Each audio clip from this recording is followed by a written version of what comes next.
লাইভটা চেক করে নিন।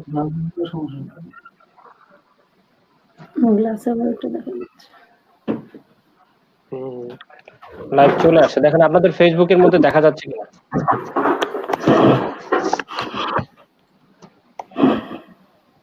ঠিক আছে, আমি পাবলিক করে দিচ্ছি।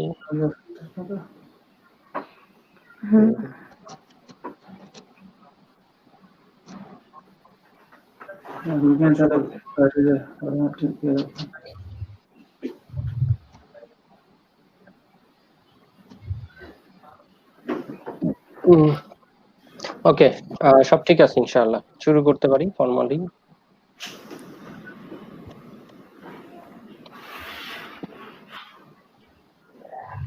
জি, শুভ অপরাহ্ন সবাইকে। এবং আজকের আমাদের যে একটি আলোচনা অনুষ্ঠান হচ্ছে সেটা হচ্ছে বিদেশে উচ্চশিক্ষা, এবং এই আলোচনা অনুষ্ঠানে আমাদের মধ্যে উপস্থিত রয়েছেন আমাদের প্রাণপ্রিয় এফ মোহাম্মদ সাইফুল আজম,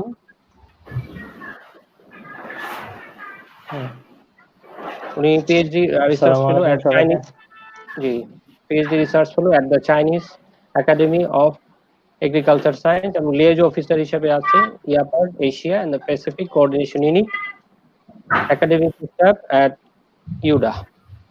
জি, আপনাকে স্বাগতম। ধন্যবাদ আপনাকে, সবাইকে শুভেচ্ছা। সবাইকে একসাথে পেয়েও ভালো লাগছে, আর মনে হচ্ছে যে সুন্দর আমরা একটা ভালো ডিসকাশন করতে পারবো আজকে। জি, ইনশাআল্লাহ, থ্যাংক ইউ। এরপরে আছেন আমাদের শাহজুরান সোহাগ স্যার, উনি পিএইচডি ফেলোতে আছেন কাতে, associate professor department of management and finance, Sher-e-Bangla agriculture university. আপনাকে স্বাগতম। ধন্যবাদ নিপুল আপনাকে। সবাইকে একসাথে দেখতে অনেক ভালো লাগছে এই প্যান্ডেমিক সিচুয়েশনে, অনেকদিন পর সবার সাথে দেখা হলো, আশা করি ভালো একটা ডিসকাশন হবে। এরপর আমাদের মধ্যে উপস্থিত আছেন Asma Akter, PhD fellow, Nanjing agriculture university, assistant professor department of management and finance. আসসালামু আলাইকুম, থ্যাংক ইউ স্যার, সবার সাথে দেখা হয়ে খুবই ভালো লাগছে। এরপরে আছেন মল্লিকা রয়, পিএইচডি ফেলো হংকং, উনি আছেন সিটি ইউনিভার্সিটিতে, assistant professor department of economics, Chittagong university.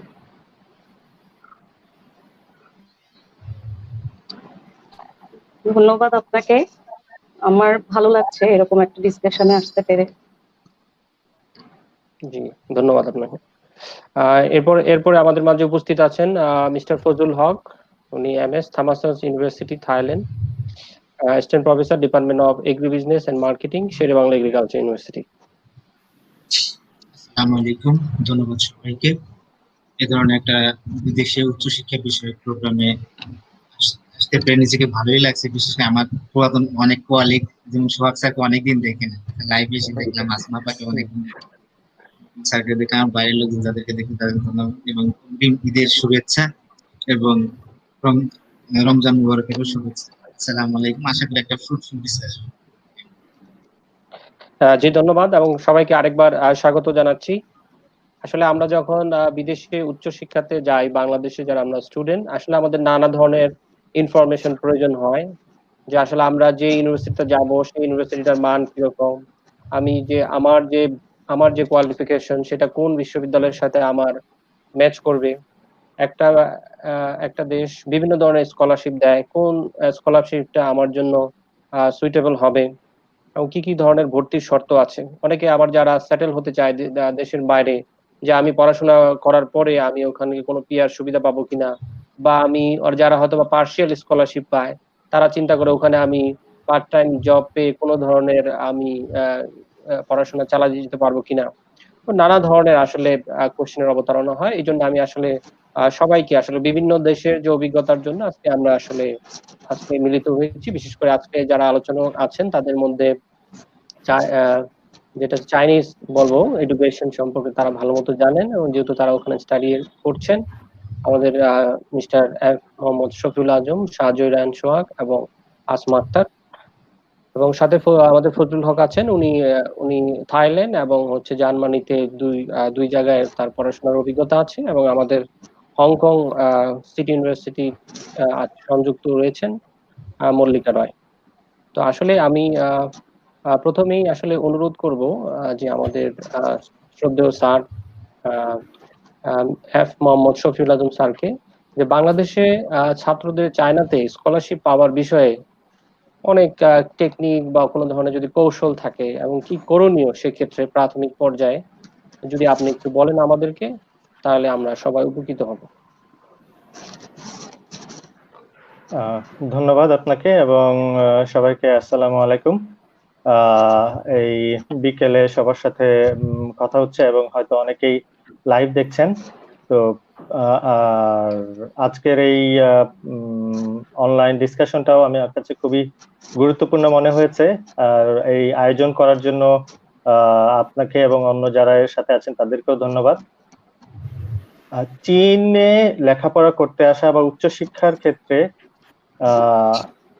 অনেক ধরনের প্রশ্ন বা অনেক ধরনের কৌতূহল অনেকের মধ্যেই আছে, বা অনেকে অনেক ক্ষেত্রে দেখা যায় যে কনফিউশনও থাকে যে কি করবে বা কিভাবে করতে পারে।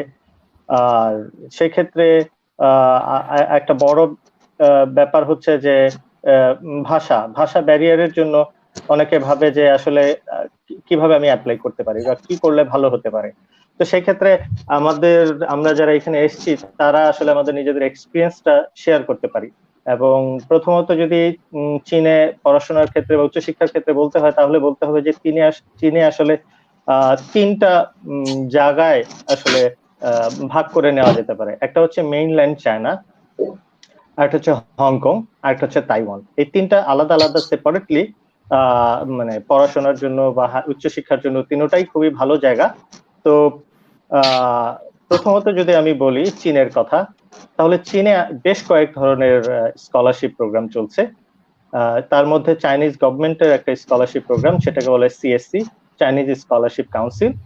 আর আরেকটা হচ্ছে বিভিন্ন প্রভিন্সিয়াল স্কলারশিপ, বিভিন্ন যেমন Beijing government scholarship, Sichuan government scholarship, তারপর সাংহাই গভর্নমেন্ট স্কলারশিপ, এরকম বিভিন্ন আলাদা আলাদা প্রভিন্সের গভর্নমেন্টের একটা স্কলারশিপ আছে সেটা। তার বাইরে ইউনিভার্সিটি ওরিয়েন্টেড কিছু স্কলারশিপ আছে, সেগুলো বিভিন্ন ইউনিভার্সিটিতে বিভিন্ন স্কিম চালু থাকে, সেগুলো নেওয়া যায়। তাছাড়া আছে হচ্ছে কনফুসিয়াস ইনস্টিটিউটের স্কলারশিপ। এগুলো মেজর স্কলারশিপ যেগুলো চায়নাতে সাধারণত হয়। আর গত বছর 2-3 হয় একটা নতুন স্কিম ওরা চাইনিজ গভর্নমেন্ট শুরু করেছে, সেটা হচ্ছে belt and road initiative scholarship. এটার আন্ডারেও তারা স্কলারশিপ প্রোগ্রাম দিচ্ছে। আর এগুলো হচ্ছে ইন জেনারেল।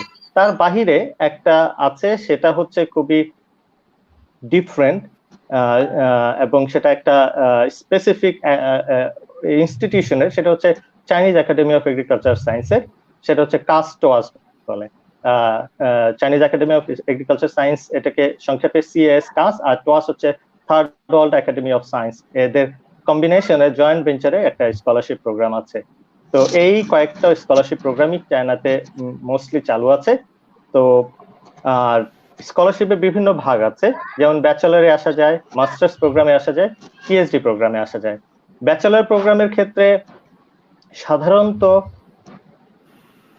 স্কলারশিপের ক্ষেত্রে যদি কেউ ভাবে, তাহলে আসলে সেটা বাংলাদেশ গভর্নমেন্টের যে মিনিস্ট্রি অফ এডুকেশনের স্কিমে এবং তাদের সাথে কোলাবোরেটিভ আছে, তার থ্রুতেই অ্যাপ্লাই করে আসতে হয় স্কলারশিপের জন্য। আর হচ্ছে ইন জেনারেল নর্মালি যে কেউ অ্যাপ্লাই করতে পারে। তবে চাইনিজ গভর্নমেন্ট স্কলারশিপে, গভর্নমেন্ট স্কলারশিপে না, মানে আন্ডারগ্রেডে যদি আসার প্ল্যান করতে হয়, তাহলে তাকে অবশ্যই একটা প্রায়োরিটি দিতে হয়। সেটা হচ্ছে যে এখানে আন্ডারগ্রেডের most of the undergrad program Chinese ল্যাঙ্গুয়েজে। সো ল্যাঙ্গুয়েজটা এখানে খুব ইম্পর্টেন্ট একটা ফ্যাক্টর ব্যাচেলরে যারা আসতে চায়।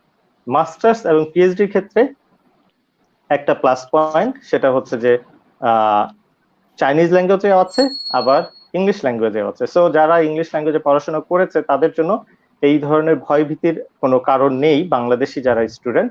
কারণ হচ্ছে যে ইংরেজি মাধ্যমে এখানে পড়াশোনা করা যায়। শুধুমাত্র যেই জিনিসটা অনেক জায়গাতেই দিতে হয় প্রয়োজন সাপেক্ষে বিভিন্ন বিশ্ববিদ্যালয়ের রিকোয়ারমেন্ট অনুযায়ী, সেটা হচ্ছে যে তাকে তার আন্ডারগ্রেডে যে ইংলিশ মাধ্যম ছিল, ইংরেজি মাধ্যম, সেটা একটা প্রফিসিয়েন্সি সার্টিফিকেট তার বিশ্ববিদ্যালয় থেকে, মিডিয়াম অফ ইনস্ট্রাকশন, এরকম একটা সার্টিফিকেট তাকে প্রোভাইড করতে হয়। আর পিএইচডি প্রোগ্রামের ক্ষেত্রে মোস্ট অফ দ্য ইউনিভার্সিটিতে ইংলিশ প্রোগ্রামেই আসলে করা হয়, তবে এর মধ্যে একটু এক্সেপশন আছে, সেটা হচ্ছে যে সিনহুয়া ইউনিভার্সিটি এবং পেকিং ইউনিভার্সিটি, এই দুটো ইউনিভার্সিটি আমরা সবাই জানি পৃথিবীর মধ্যে টপ র্যাঙ্ক 50টা ইউনিভার্সিটির কথা ধরা হলে এই দুটো ইউনিভার্সিটি অলরেডি এসে যায়, এবং চাইনিজ গভর্নমেন্টের যে টার্গেট, এদের কোয়ালিটি অফ এডুকেশনও খুব ভালো। এখানে এক্সেপশন হচ্ছে যে মাস্টার্স অর পিএইচডি যেটাই আসুক, মোস্ট অফ দ্য কোর্সেস আর প্রোগ্রামের ক্ষেত্রে চাইনিজ ল্যাঙ্গুয়েজটা একটা ইম্পর্টেন্ট ভাইটাল ফ্যাক্টর তার অ্যাকসেপ্টেন্স হওয়ার জন্য। সো এখানে এইচএস কি যেটাকে বলা হয় চাইনিজ ল্যাঙ্গুয়েজ টেস্ট, এইচএসকে টেস্টটা আসলে কোয়ালিফাইড হতে হয়, তখনই সে অ্যাপ্লাই করতে পারে। এছাড়া অন্য ইউনিভার্সিটিগুলোর ক্ষেত্রে ফ্লেক্সিবিলিটি অনেক বেশি, ইংরেজি মাধ্যমই যথেষ্ট। তবে আমার একটা ওপিনিয়ন আছে, সেটা হচ্ছে যে চীনের গবেষণা এবং লেখাপড়ার বর্তমান যে অবস্থা এবং তাদের যে ফিউচার ওরিয়েন্টেড টার্গেট, সেই ক্ষেত্রে আমার বলা হচ্ছে বা বলতে চাই সেটা হচ্ছে যে যারা খুব ভালো ছাত্র, আন্ডার গ্রাজুয়েট শেষ করেছে বা মাস্টার্স শেষ করেছে, গ্রেড ভালো, খুবই ভালো পড়াশোনায় এবং মেরিটোরিয়াস স্টুডেন্ট, তাদের জন্য খুব বড় অপরচুনিটি সেটা হচ্ছে যে এখানে এসে খুব ভালো পারফর্ম করার। বিকজ এইখানে তার যদি এডুকেশন ভালো থাকে, তার যদি ইংলিশ এফিসিয়েন্সি ভালো থাকে, তাহলে প্রতিটা ইউনিভার্সিটিতে এবং সে যখন কোনো ল্যাবে আসবে তখন ওই ল্যাবের একটা প্রেফারেন্স পাবে সে, সেটা হচ্ছে যে সে ইংরেজিতে খুবই দক্ষ। সেই দক্ষতাটার কারণে দেখা যায় যে ল্যাবের অন্যরা এবং ইভেন প্রফেসররা তাকে প্রিভিলেজ দেয় বিভিন্ন ধরনের ইংরেজি ওরিয়েন্টেড অ্যাক্টিভিটি গুলো তাকে করানোর, ইভেন রিসার্চ পেপার লেখার বা পেপার রাইটিং করে দেওয়ার জন্য অন্যান্যদের ল্যাবমেটদের। তো সব মিলিয়ে তার একটা সুবিধা হয় যে এই স্কিলটার কারণে ল্যাবের সবাইকে সহযোগিতা করার সুযোগটা তৈরি হয়। এটা হচ্ছে খুবই একটা পজিটিভ সাইন, এবং এখানে ভালো স্টুডেন্টদের অবশ্যই আসা প্রয়োজন আমি মনে করি, কারণ তারা আরো বেশি ভালো পারফর্ম করতে পারবে রিসার্চ এবং গবেষণার ক্ষেত্রে।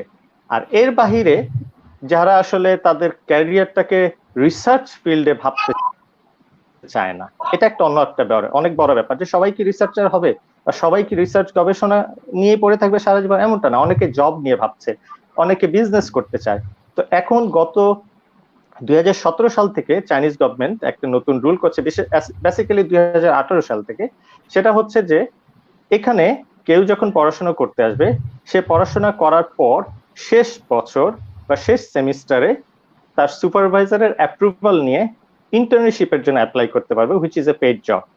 সো 3 to 6 months এই পেইড ইন্টার্নশিপ করে যেতে পারবে। এইটা হচ্ছে সবচেয়ে পজিটিভ একটা সাইন, যেটা 2018-তে ইন্টারন্যাশনাল স্টুডেন্টদেরকে অ্যাট্রাক্ট করার জন্য চাইনিজ গভর্নমেন্ট এই রুলসটা করেছে। আর আরেকটা বড় বিষয় হচ্ছে যারা বিজনেস করতে চায়, যে কোনো ধরনের এগ্রি ওরিয়েন্টেড অথবা অন্যান্য ফিল্ডের, আইসিটি ওরিয়েন্টেড, তাদের জন্য প্লাস পয়েন্ট, প্রতিটা most of the Chinese provincial government তারা তাদের ডিফারেন্ট সায়েন্স পার্ক করেছে। যেসব সায়েন্স পার্কে তারা নতুন বিদেশি ট্যালেন্টেড স্টুডেন্টদেরকে, ফরেন স্টুডেন্টদেরকে এন্টারপ্রেনিয়রশিপের জন্য সহযোগিতা করছে।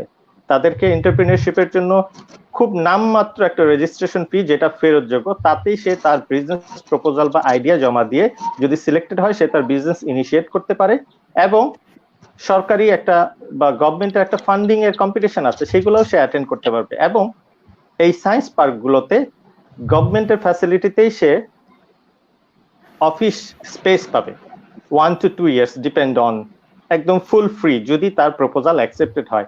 সো সবগুলো সেক্টরে গবেষণা এবং তার চাকরি এবং ব্যবসা, যে যেই ফিল্ডে আসলে নিজেকে ক্যারিয়ার হিসেবে গড়তে চায়, তার জন্য চায়না এখন বর্তমানে সবচেয়ে এক্সপান্ডিং ফিল্ড আমি মনে করি।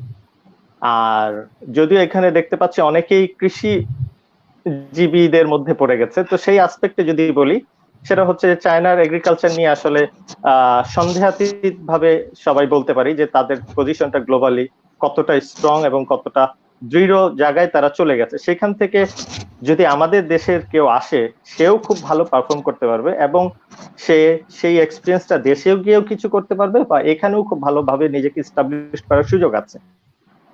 ইভেন পিএইচডি কমপ্লিট করার পরে কেউ কিভাবে ভাববে, পিএইচডি কমপ্লিট করার পরে এখানে প্রচুর প্রফেসররা এখন নতুন নতুন ট্যালেন্ট যারা আছে তাদেরকে পোস্টডকে হায়ার করার চেষ্টা করছে এবং যার বয়স 35-এর নিচে হবে তাকে যে স্যালারি প্রোভাইড করা হয় তা আসলে নিয়ারলি মানে চাইনিজ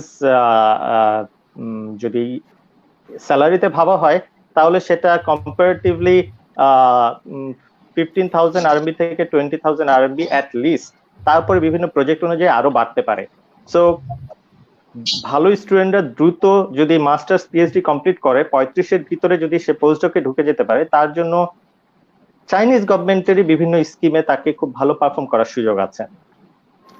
আর চায়নার বাহিরে যদি বলি, চায়নার মেইনল্যান্ডের বাইরে হংকং এ অবশ্যই একটা খুব ভালো স্কিম আছে হংকং গভর্নমেন্টের, সেটা হচ্ছে যে হংকং গভর্নমেন্ট স্কলারশিপ, যেটার অ্যামাউন্টটাও খুবই ভালো এবং হংকং এ বেশ কয়েকটা ভালো বিশ্ববিদ্যালয় আছে যেগুলোতে পড়াশোনা ভালো। আর তাইওয়ানের ক্ষেত্রে একটা ইন্টারন্যাশনাল মানের স্কলারশিপ স্কিম তাইওয়ানের আছে যেটাকে বলে TIGP, Taiwan international post graduate program. সেটা খুবই সুপ্রিস্টিকেটেড একটা স্কলারশিপ, প্রেস্টিজিয়াস স্কলারশিপ, তবে সেটার জন্য খুব ভালো কম্পিটেন্ট হতে হবে। অবশ্যই তাকে মাস্টার্স লেভেলে খুব ভালো রিসার্চ এক্সপিরিয়েন্স এবং পাবলিকেশন থাকতে হবে, এটা হচ্ছে ইম্পর্টেন্ট। আর এখানে আসার চায়না মেইনল্যান্ডে মাস্টার্স প্রোগ্রামে আসার জন্য আসলে পাবলিকেশন খুব একটা ম্যান্ডেটরি না, তবে পিএইচডি প্রোগ্রামের জন্য মোস্ট অফ দা স্কলারশিপের ক্ষেত্রে 1 থেকে 2টা পাবলিকেশন ভালো জার্নালে থাকা খুবই দরকার। যেটা ভালো জার্নাল বলতে চাচ্ছি ইন্টারন্যাশনাল জার্নালে, তাহলে তার স্কলারশিপটা সিকিউর করা যায়। আর স্কলারশিপের যে অ্যামাউন্টটা প্রোভাইড করা হয় সেটাও তার জীবনযাত্রা চালিয়ে নেওয়ার জন্য ভালো, যথেষ্ট ভালো পরিমাণে স্কলারশিপ দেওয়া হয়, যাতে আসলে একটা ব্যাচেলর স্টুডেন্ট তার লিভিং অ্যালাউন্স গুলো বেয়ার করতে পারবে এবং হয়তো বছর শেষে বা মাস শেষে সে কিছুটা পরিমাণ লাইটলি সেভিংস করার সম্ভাবনা থাকে। তবে ডিপেন্ড করে তার এক্সপেন্স বা লিভিং স্টাইলের উপর, সে কি পরিমাণে করতে পারবে বা কিভাবে করতে পারবে। আর অ্যাকোমোডেশন মোস্ট অফ দ্য স্কলারশিপের ক্ষেত্রে, যেগুলো চাইনিজ গভর্নমেন্ট স্কলারশিপ বললাম, সেটার ক্ষেত্রে অ্যাকোমোডেশন আসলে একাডেমি বা ইউনিভার্সিটি প্রোভাইড করে, সো অ্যাকোমোডেশন নিয়ে ভাবার চিন্তা নেই। তবে প্রভিন্সিয়াল গভর্নমেন্টের যে স্কলারশিপ এবং ইউনিভার্সিটি স্কলারশিপ, সেগুলোতে আসলে বিভিন্ন ধরনের রেঞ্জ আছে, কোথাও অ্যাকোমোডেশন প্রোভাইড করা হয়, কোথাও করা হয় না, কোথাও শুধু লিভিং স্পেস দেওয়া হয়। এটা বিভিন্নভাবে বিভিন্ন স্কলারশিপ স্কিম অনুযায়ী ভ্যারি করে। তো সবাইকে মোটামুটি এই জিনিসগুলো সার্চ করতে হয়, করে অ্যাপ্লাই করতে বলবো। এবং সেটার জন্য চায়না স্টাডি ইন চায়না এই ওয়েবসাইটটা এই ধরনের সব ধরনের তথ্য দেওয়া আছে, কোন বিশ্ববিদ্যালয়ে তাকে খুঁজতে হবে এবং কোন বিশ্ববিদ্যালয়ে কি ধরনের স্কিম আছে, তার রিলেভেন্ট স্কলারশিপ স্কিম গুলো কোথায় কোথায় আছে, তার রিলেভেন্ট সাবজেক্ট কোনটাতে আছে, এই ওয়েবসাইটে গিয়ে সে এই ধরনের বিষয়াদিগুলো জানতে পারবে। এই মোটামুটি সংক্ষেপে আর কি, তাও আমি অনেকক্ষণ বলে ফেললাম। থ্যাংক ইউ সবাইকে। জি থ্যাংক ইউ, মোটামুটি সুন্দর কাভার হয়েছে ইনশাআল্লাহ। তারপর যদি কোনো কোশ্চেন থাকে আবার চলে আসবে ইনশাআল্লাহ আপনার কাছে। ধন্যবাদ আপনাকে, ধন্যবাদ সুন্দর উপস্থাপনা করার জন্য। এখন আমি অনুরোধ করছি হচ্ছে শাহজাহান সোহাগ স্যারকে। আসলে আমরা যখন বিদেশ যেতে চাই, এর আগে আসলে 2টা জিনিস আমাদের খুব প্রয়োজন হয়, স্পেশালি চায়নাতে, যে আমাদের কি রকম সুপারভাইজার হবে বা কিভাবে সুপারভাইজার সিলেক্ট করব, বা আমাদের রিসার্চ প্রপোজালটা কি জিনিস আসলে কভার করলে হয়তো বা সুপারভাইজার এটাকে সুন্দর মনে করবে বলে বিশ্বাস করেন আপনি। জি ধন্যবাদ শাহজাহান সোহাগ স্যার। ধন্যবাদ মুকুলকে এরকম একটা সুন্দর আয়োজন করার জন্য। আসলে যে কোনো বিদেশে পড়াশোনা করার জন্য, ভালো স্কলারশিপ বা বিদেশে ভালো পড়াশোনা করার জন্য প্রথমেই আমাকে সুপারভাইজার সিলেক্ট করতে হবে বা সুপারভাইজার ম্যানেজ করতে হবে। সুপারভাইজার যদি ম্যানেজ হয় তাহলে আমাকে ওই দেশে যাওয়ার একটা গুড অপরচুনিটি তৈরি হয়ে যায়। এখন প্রশ্ন হলো কিভাবে আমি সুপারভাইজার পাবো বা কিভাবে ম্যানেজ করবো, যেটা আজম ভাই কিছুক্ষণ আগে বললেন। স্টাডি ইন কাস বা স্টাডি ইন চায়নাতে সেরকম একটা ওয়েবসাইট দেওয়া আছে। সেই ওয়েবসাইটের ভিতরে সকল ধরনের ইনফরমেশন আছে। ইভেন সে যদি চায় সে চায়নার সকল ইউনিভার্সিটি লিস্ট গুলো আছে এবং সে কোন কোন ইউনিভার্সিটি র্যাঙ্কিং ভালো ভালো র্যাঙ্কিং ইউনিভার্সিটি, এবং সেই ইউনিভার্সিটি ওয়েবসাইটে গিয়ে প্রত্যেকটা ইউনিভার্সিটির প্রত্যেকটা ফ্যাকাল্টি মেম্বারের বা টিচারদের প্রফেসরদের ফুল বায়োডাটা দেওয়া আছে। এখন একজন স্টুডেন্ট সে কোন ধরনের রিসার্চ করবে সে তাকে আগে থেকে চিন্তা করতে হবে যে আমি এই লাইনে রিসার্চ করব, সেই অনুযায়ী তাকে প্রফেসর ম্যানেজ করে নিতে হবে। আমি যদি আমার ইনস্টিটিউটের কথা বলি, যেমন চায়নাতে পড়াশোনাটা কয়েকবার বিভক্ত, যেরকম একটা ইউনিভার্সিটি লেভেলে পড়াশোনা, আরেকটা হচ্ছে ইনস্টিটিউট ওয়াইজ। যেমন আমার ইনস্টিটিউট যেটা Chinese academy of agricultural science, আরো আছে Chinese academy of science, Chinese academy of social science, আরেক ধরনের হচ্ছে ইউনিভার্সিটিগুলোতে। সেক্ষেত্রে চায়নাতে বছরে দুইবার স্টুডেন্ট নেওয়া হয়। প্রথমটা হচ্ছে স্প্রিং, আরেকটা হচ্ছে ফল সেশন। ফল সেশনের জন্য যেটা হয় ডিসেম্বরের 25 তারিখ লাস্ট ডেট থাকে সেটা, এবং সেটা মোটামুটি জুন জুলাই দিকে অ্যাডভার্টাইজ হয়ে যায় যে তারা ফল সেমিস্টারের স্টুডেন্ট নিবে। সেক্ষেত্রে graduate school of Chinese academy of science তারা কি করে, অ্যাডভার্টাইজমেন্টের সাথে সাথে ফুল ইনস্টিটিউট ওয়াইজ সুপারভাইজারদের লিস্ট দিয়ে দেওয়া হয়। সরি, আমাকে শুনতে পাচ্ছ সবাই? হ্যালো, জি জি, আমি শুনতে পাচ্ছি। ওকে। সেখানে কি করা হয়, সুপারভাইজার লিস্ট ইনস্টিটিউট, মানে চাইনিজ একাডেমি অফ সায়েন্সের এগ্রিকালচার সায়েন্সের অনেকগুলা ইনস্টিটিউট আছে, সেই ইনস্টিটিউট গুলোর সাথে কোন কোন প্রফেসর এই কারেন্ট ইয়ারে কোন কয়জন করে স্টুডেন্ট নিতে পারবে, এবং সে তার মেজর কি, কোন এরিয়া সে রিসার্চ করবে, এরকম একটা এক্সেল শিট আপলোড করে দেওয়া হয়। কোন স্টুডেন্ট সেই এক্সেল শিটের মাধ্যমে সে কোন ধরনের রিসার্চ করবে সেখান থেকে সে তার ধারণা নিতে পারে, ধারণা নিয়ে সে তার সুপারভাইজারকে লিখতে পারে। এরকম ভাবে যেমন আমি যে ইনস্টিটিউটে পিএইচডি করছি, institute of agriculture economics and development, সেখানে সেই ইনস্টিটিউটে প্রত্যেকটা প্রফেসরের হ্যালো ঠিক আছে, স্যার বলেন, আপনি বলেন। প্রত্যেকটা সুপারভাইজারের সেখানে লিস্ট দেওয়া আছে, এবং তারা ওই সুপারভাইজার কি ধরনের রিসার্চ করেন, তাদের কি এরিয়াতে, তাদের মেজর কি এরিয়া, সে ধরনের প্রত্যেকটা, এবং তার কি কি ধরনের পাবলিকেশন আছে, প্রত্যেকটা পাবলিকেশনের কোন কোন জার্নালে পাবলিশ করা আছে সেগুলো ডিটেইলস দেওয়া আছে। এখন যে কোনো স্টুডেন্ট তার তার রিসার্চ এরিয়া অনুযায়ী তাকে সে লিখতে পারবে। এখন কথা হচ্ছে এই মার্চ মাসে যে স্টুডেন্টরা যাবে সেটা সাধারণত চাইনিজ গভর্নমেন্ট স্কলারশিপ অফার করা হয় না, সাধারণত আমাদের যে আজম ভাই কিছুক্ষণ আগে বললেন জিএসকে স্কলারশিপ, স্পেশাল একটা স্কলারশিপ সেটাকে অফার করা হয়। আরেকটা হচ্ছে সেপ্টেম্বর মাসে আমরা যারা যাই সেটা হচ্ছে মোস্টলি চাইনিজ গভর্নমেন্ট স্কলারশিপ, এই স্কলারশিপ বেয়ার করে একই ধরনের প্রসেস, সেটা হয়তোবা জুন জুলাইয়ের দিকে অ্যানাউন্স করা হয়, এবং সেভাবে লিস্ট অফ সুপারভাইজার ইনস্টিটিউট অনুযায়ী এক্সেল শিট আপলোড করে দেওয়া হয়। সেইখান থেকে তারা কোন স্টুডেন্ট চাইলে তার রিকোয়ারমেন্ট অনুযায়ী, তার পছন্দ অনুযায়ী ইনস্টিটিউটকে সিলেক্ট করতে পারে, এবং যে ইনস্টিটিউট সে সিলেক্ট করবে সেই ইনস্টিটিউটের প্রত্যেকটা প্রফেসরের লিস্ট দেওয়া আছে। সেই অনেক সময় দেখা যায় যে সুপারভাইজার জিএসকে স্টুডেন্ট নিবে না, সে শুধু চাইনিজ গভর্নমেন্ট স্কলারশিপ স্টুডেন্টদের নিবে, তখন সেখানে বলে দেওয়া আসে যে এইবার করতে পারবে না। এরকম ভাবে প্রত্যেকটা লিস্ট ধরে ধরে সে সুপারভাইজার সিলেক্ট করতে পারে। এখন কথা হচ্ছে সে কিভাবে সুপারভাইজার ম্যানেজ করবে। সুপারভাইজার ম্যানেজ করতে হলে প্রথমেই হচ্ছে যে আমি কি কাজ করতে চাই, আমি আমার কি ধরনের এরিয়ায় কাজ করতে চাই, আমার প্রফেসর সে কি ধরনের কাজ করে তার সাথে আমাকে ম্যাচ করতে হবে। এখন আমি যে কাজ করি বা কাজ করতে চাই, আমার প্রফেসর যদি অন্য ধরনের কাজ করে তাহলে সে সাধারণত আমাকে অ্যাকসেপ্ট করবে না। সেজন্য সুপারভাইজারের তার প্রোফাইলটা ভালোভাবে আমাকে অ্যানালাইজ করতে হবে, সেই অ্যানালাইজ করে তাকে আমাকে মেইল করতে হবে। এখন মেইল করার প্রথম উদ্দেশ্য হচ্ছে সে আমাকে অ্যাকসেপ্ট করবে কিনা, কিন্তু অ্যাকসেপ্ট করার জন্য তাকে কিছু প্রপোজাল রেডি করতে হবে, যে বলতে হবে যে আমি এই কাজ করেছি, বা আমি আপনার সাথে তার থিমটা তার সাথে শেয়ার করতে হবে, যে আমি এই ধরনের কাজ করতে চাই, আমি দেখেছি আপনি এই ধরনের কাজ করেছেন, আমি ভবিষ্যতে এই এরিয়া কাজ করতে চাই।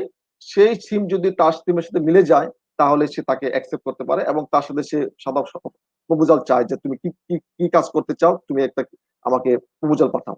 সে প্রপোজাল অনেক সময় তার সাথে কমিউনিকেশন হয় ভায়া উইচ্যাট বা মেইল। অনেক সময় প্রফেসর চাইলে তাকে ইন্টারভিউ করতে পারে উইচ্যাটের মাধ্যমে বা অন্য যে কোনো সোশ্যাল মিডিয়ার মাধ্যমে, এবং তাকে বিভিন্ন ধরনের কোশ্চেন করে সে কিভাবে কি কাজটা করবে। সেই কাজের সাথে যদি ম্যাচ করে যায় তাহলে সে হয়তো তাকে প্রি অ্যাডমিশন একটা লেটার দিবে, বা আমরা যাকে বলি অফার লেটার বা প্রি অ্যাডমিশন লেটার বা অ্যাডমিশন লেটার, অনেক নামই আছে, বা ইনভাইটেশন লেটার, অনেক নামে সে একটা অফার লেটার দিবে। এই অফার লেটারটা আসলে অ্যাকচুয়ালি চাইনিজ গভর্নমেন্ট স্কলারশিপ পাওয়ার জন্য খুবই হেল্পফুল, এবং অ্যাডমিশনের জন্য। প্রথমে হচ্ছে অ্যাডমিশন নিতে হবে, অ্যাডমিশনের জন্য আমাকে এই প্রি অ্যাডমিশন লেটারটা খুবই গুরুত্বপূর্ণ। অনেক সময় দেখা যায় যে আমরা অনেকেই প্রি অ্যাডমিশন লেটার পাই না, তবুও আমরা চাইনিজ গভর্নমেন্ট স্কলারশিপে অ্যাপ্লাই করি। পরবর্তীতে হয়তো দেখা যাচ্ছে ইউনিভার্সিটি বা ইনস্টিটিউট তাকে অন্য কোনো, যদি সে পেয়ে যায় স্কলারশিপটা, তাকে অন্য কোনো প্রফেসর ম্যানেজ করে দেয়, ইনস্টিটিউট বা ইউনিভার্সিটি থেকে প্রফেসর ম্যানেজ করে দেয়।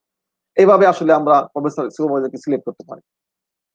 আরেকটা কোশ্চেন করেছেন আপনি, আমার প্রপোজাল আমি কিভাবে লিখবো বা রিসার্চ প্রপোজাল কিভাবে লিখবো। অ্যাকচুয়ালি আমি যে কাজটা করব সেই কাজের জন্য আমাকে এখন ওয়ার্ল্ড ওয়াইড বিভিন্ন ধরনের ডাটাবেজ আছে, জার্নাল আছে, যেমন ভালো ভালো জার্নালের এলসিডিআর বা ফ্রান্সিস টেইলর বা ওয়েব অফ সায়েন্সের ভিতরে আমরা গিয়ে আমরা সেখান থেকে বিভিন্ন ধরনের পেপার আমি ডাউনলোড করতে পারি। পেপার ডাউনলোড করার উদ্দেশ্য হচ্ছে যে আমি কি ধরনের কাজ করছি। এখন তো আমি হিউজ ডাটাবেস দেওয়া আছে, সেটা তো আমি সব আমার কি পয়েন্ট, আমি কি ধরনের কাজ করতে চাই তার উপর নির্ভর করে আমি সার্চ করবো আসলে। এবং আমাকে প্রথমেই একজন সুপারভাইজার প্রথমেই দেখে তার কাজের নভেলটি আছে কিনা, সে কোনো নতুনত্ব আছে কিনা। সে যদি নতুন কাজ করে এবং নতুন একটা থিম থাকে তাহলে প্রফেসর তাকে ইজিলি অ্যাকসেপ্ট করে নেয়। আদারওয়াইজ তার কাজটা যদি আগে থেকে হয়ে যায় বা খুব একটা নতুনত্ব নাই বা পাবলিশ হওয়ার মতো না, একজন সুপারভাইজার চায় যে তার এই কাজ থেকে পাবলিকেশন হবে কিনা, পাবলিশ করতে পারবে কিনা। কারণ আপনি জানেন চায়না থেকে ডিগ্রি নিতে গেলে অবশ্যই অ্যাটলিস্ট 1 এসসিআই পেপার লাগবে, যেটা অন্য কোনো জার্নাল হলে চলবে না, এসসিআই র্যাঙ্ক জার্নাল হতে হবে, সেই জার্নাল পাবলিশ করতে হবে। এখন যদি ভালো মানের কাজ না হয় তাহলে সেই জার্নালে পাবলিশ করা খুবই ডিফিকাল্ট হয়ে যায়। সেজন্য সুপারভাইজার চায় যে কাজের নভেলটি আছে কিনা। সেই নভেলটি খুঁজতে গেলে আমাকে প্রচুর পরিমাণ আমাকে আর্টিকেল পড়তে হবে, আমাকে রিসার্চ থিম বের করতে হবে, আমার আর্টিকেল পড়ার সময় আমাকে রিসার্চ গ্যাপ বের করতে হবে। আমি চাইলে আমার প্রতিদিন কাজের অংশ হিসাবে প্রতিটা আর্টিকেল কি আমরা আর্টিকেল ডাউনলোড করব, সেখান থেকে আমরা একটা স্ক্রিন করব, করে আমি একটা মেট্রিক্স করে ফেলতে পারি, আমরা কিন্তু বলি রুব্রিক্স বলি। সেই রুব্রিক্স করে যে পেপারের কি কি গ্যাপ আছে, আমার কি নতুনত্ব আছে, কি করে নাই, কি কাজ করা উচিত ছিল, এই ধরনের একটা আমরা রুব্রিক মেথোলজিক্যাল কোনো প্রবলেম আছে কিনা, এরকম আমরা অনেক ধরনের ক্রিটিক্স করতে পারি, যে ধরনের যে ক্ষেত্রে আমরা আমরা রিসার্চ গ্যাপ বের করতে পারি। যদি রিসার্চ গ্যাপটা আমি ইজিলি বের করতে পারি এবং এবং সেই রিসার্চ গ্যাপ দিয়ে যদি সুপারভাইজারকে বলতে পারি যে এই কাজ আগে হয়েছে, এই কাজটা এখন হয় নাই, এই কাজ আমি করতে চাই, তাহলে ইজিলি সুপারভাইজার আমাকে অ্যাকসেপ্ট করে ফেলবে এবং আমার রিসার্চ প্রপোজালটাও আরো ভালো তৈরি করতে পারবো। এই বলে আপাতত শেষ করছি, আমি এরপরে আমার বলবো। জি, থ্যাংক ইউ মিস্টার শাহজয়রান সোহাগ স্যারকে তার মূল্যবান বক্তব্যের জন্য। এখন আমি আসলে অনুরোধ করছি আসমা আক্তার যে আসলে বাংলাদেশের ছাত্ররা কিভাবে প্রস্তুতি নিলে যে চায়না উচ্চশিক্ষার জন্য ভালো হবে, এবং আমাদের যারা এগ্রি বিজনেস ফ্যাকাল্টির যে সকল ছাত্র আছে তাদের জন্য আসলে স্কোপটা কিরকম। আচ্ছা, থ্যাংক ইউ স্যার। যদিও আজম স্যার আর সোহাগ স্যার অলমোস্ট সব কভার করে ফেলছে, আমি কিছু অ্যাড করতে চাচ্ছি। সেটা হলো এগ্রি বিজনেসের জন্য যদি স্পেশালি বলতে চাই, চায়নার একটা হলো এটা অপরচুনিটি বলা যায়, প্রত্যেকটা ইউনিভার্সিটিতে school of economics and management আছে, স্কুল অফ ফাইন্যান্স আছে। তো সেক্ষেত্রে দেখা যায় যে প্রত্যেকটা টিচারই বিভিন্ন ডিপার্টমেন্টের, তারা হলো আলাদা করে ইকোনমিক্স, ফাইন্যান্স, তারপরে এগ্রি বিজনেস, মার্কেটিং, আলাদা আলাদা ফিল্ডে কাজ করে। ওই ক্ষেত্রে প্রফেসর সিলেক্টের সময় দেখতে হবে যে আমি কোন সাবজেক্টের, আমি প্রফেসর চুজ করতেছি কোন সাবজেক্টে। তো যখন সাবজেক্ট সেম হবে অ্যাজ ওয়েল অ্যাজ তখন হলো যে আমার কাজের ধারা সেম হবে। ওই ক্ষেত্রে প্রফেসর সিলেক্টের সময় দেখতে হবে যে এগ্রি বিজনেসের হোক বা অন্যান্য সাবজেক্টের হোক, যে আমার প্রফেসর কোন সাবজেক্টের, তার কাজ কোন ধরনের। ওই ধরনের যখন কাজ সেম হবে, মাস্টার্সের ক্ষেত্রে যদিও পেপারটা ম্যান্ডেটরি না, কিন্তু হলো পিএইচডির ক্ষেত্রে তার ওই লাইনের যে পেপার আছে, আমার প্রফেসরের আমার ওই দিকের পেপারটা আছে কিনা ওটা দেখতে হবে। আর যেহেতু সোহাগ স্যার অলরেডি বলছে যে ডিগ্রিটা হলো পাবলিকেশন বেসড, যেমন কলেজের রিকোয়ারমেন্ট যদি থাকে যে একটা এসসিআই পেপার, ওই ক্ষেত্রে প্রফেসর কিন্তু আবার রিকোয়ার করতে পারে যে না তোমাকে এসএসসিআই জার্নালে 2টা পাবলিকেশন করবে, তখন কিন্তু আমাকে 2টাই রিকোয়ারমেন্ট ফিল আপ করতে হবে। মানে এই ক্ষেত্রে একটা চ্যালেঞ্জ, শুধু চ্যালেঞ্জ তা না, একটা অপরচুনিটি। যেমন আমি যখন পেপার পাবলিশ করব, এটা যে আমার প্রফেসরের শুধু বেনিফিট তা না, আমার ক্যারিয়ারের জন্য অনেক বড় বেনিফিট। যেমন প্রফেসর যদি আমাকে 2টা পেপারের জন্য রিকোয়ার করে আর কলেজ বলল একটা, আমাকে 2টা পেপারই করতে হবে। এক্ষেত্রে যারা একটু হার্ড ওয়ার্কিং বা কাজ করতে খুব উৎসাহী তারা চায়নার দিকে মোটিভ নিতে পারে। মাস্টার্স করা থাকলেও মাস্টার্স করতে পারে, সরাসরি মাস্টার্স করা থাকলে সে পিএইচডি তো আসতে পারে। তবে আমি সাজেস্ট করি যারা স্টুডেন্ট এজ অনেক কম তারা সরাসরি মাস্টার্সে আসলে বেশি ভালো হয়, কারণ পিএইচডি তে যখন একজন স্টুডেন্ট আসে প্রফেসর অলরেডি ধরে নেয় সে অনেক কিছু জানে, কারণ এদের খুব অ্যাডভান্স লেভেলের ক্লাস হয়, অ্যাডভান্স লেভেলের রিসার্চ করতে হয়। তো ওই ক্ষেত্রে যদি মাস্টার্সে আসা হয়, মাস্টার্সে অনেক কোর্স করানো হয়, যেটা হলো যে তার পিএইচডি ওয়ার্কিং এর ক্ষেত্রে অনেক সুবিধা হয়। ওই ক্ষেত্রে মাস্টার্সে যারা আসবে তারা মাস্টার্সে এসে কাজ করে চায়নাতে আবার পিএইচডি ট্রাই করতে পারে, অথবা হলো পোস্টডকের জন্য ট্রাই করতে পারে। আর চায়নাতে যদি সে আবার চাইনিজ প্রফিসিয়েন্সি যে চেষ্টা এইচএস স্কেল, ওটাতে ভালো করলে এখানে জবের অপরচুনিটি অনেক ভালো আছে এবং ওটা স্যালারি স্ট্রাকচারও অনেক বেশি। এবং পোস্টডকের ক্ষেত্রে পোস্টডক কিন্তু অলমোস্ট একটা জব। পোস্টডক যারা একাধিক, যদি কারো 35 এর অনেক কম থাকে, সে হলো মোর দেন 1 পোস্টডক করতে পারবে। তো পোস্টডক যখন সে একাধিক করবে, তার প্রফেসর কিন্তু এটাকে তার জব এক্সপেরিয়েন্স হিসাবে, তখন সে অন্যান্য দেশে, শুধু চায়না কেন, অন্যান্য দেশে জবের ক্ষেত্রে যে সে চায়নাতে সে আর চায়নাতে সে যদি 2টা পোস্টডক করে, পোস্টডক যেহেতু এখানে সর্বোচ্চ হলো 2 বছর, সে 4 বছরের মানে জব এক্সপেরিয়েন্স এর একটা সার্টিফিকেট পাচ্ছে। ওই ক্ষেত্রে সে অন্যান্য দেশে জব করার ক্ষেত্রে অনেক সুযোগ পাচ্ছে, অথবা বিজনেস করার ক্ষেত্রেও চায়না সে অনেক সুযোগ পাচ্ছে। এছাড়া agri business, only agri business না, মানে সায়েন্সের যে কোনো স্টুডেন্টরাই যদি এগ্রিকালচারও বলেন, চায়নাতে ল্যাব ফেসিলিটি কিন্তু অনেক ভালো। মানে সে মানে যে কোনো ধরনের কাজ শেখার জন্য আমার মনে হয় চায়নাটা এখন খুব এক্সপান্ডেড জায়গা, কারণ আমরা জানি যে ইউএস এর পরে টেকনোলজি দিয়ে প্লাস ইকোনমিক সিচুয়েশন দিয়ে চায়না অনেক আগাই। আর সোহাগ স্যার যে বলল যে অফার লেটার মানে পাইলাম আমি, ঠিক আছে, অন্যান্য দেশেও কিন্তু অফার লেটার প্রফেসরের সাথে একই ধরনের কাজ হলে আমরা অনেক ট্রাই করলে অফার লেটারটা পেতে পারি। তারপরে স্টেপটা কিন্তু ফান্ডিংটা, যেমন চায়নার ক্ষেত্রে অপরচুনিটি ফান্ডিং কিন্তু এখন প্রচুর এখানে, যেহেতু ওরা ইকোনমিক দিয়ে খুব বুস্টিং দিকে আছে। তো ফান্ডিং, চাইনিজ গভর্নমেন্ট বলেন বা প্রভিন্সিয়াল ফান্ডিং বলেন, বিভিন্ন ফান্ডিংটা যখন আমি না পাই, সেলফ ফাইন্যান্সে এসে কিন্তু পড়াশোনা করাটা অনেক টাফ হয়ে যায়। সেই ক্ষেত্রে চায়নাতে ফান্ডিং পাওয়াটা আমার মনে হয় যে, যেহেতু অনেক বেশি স্টুডেন্ট ওরা নিচ্ছে, ফান্ডিং পাওয়াটা অনেক সুযোগ আছে। যেমন চায়নাতে মোর দেন 4000 ইউনিভার্সিটি আছে, এর মধ্যে 1000 এর বেশি ইউনিভার্সিটিতে স্টুডেন্ট নেওয়া হয় এবং পৃথিবীর অনেক দেশ থেকে এখানে এসে স্টুডেন্টরা পড়ে। তো ওই ক্ষেত্রে আমি মনে করি কম্পারেটিভলি বাংলাদেশের স্টুডেন্ট এখনো অনেক কম, আসার অনেক সুযোগ আছে এবং কেরিয়ার অন্যান্য দেশে যেও চায়না থেকে পড়াশোনা করে সে অনেক ভালো করতে পারবে, বাংলাদেশে যেও করতে পারে। ইভেন তার যদি ওরকম এম থাকে সে চায়নাতেই ভালো কোনো জব করতে চায়, ওটাও করতে পারবে, সে পোস্টডকও করতে পারবে।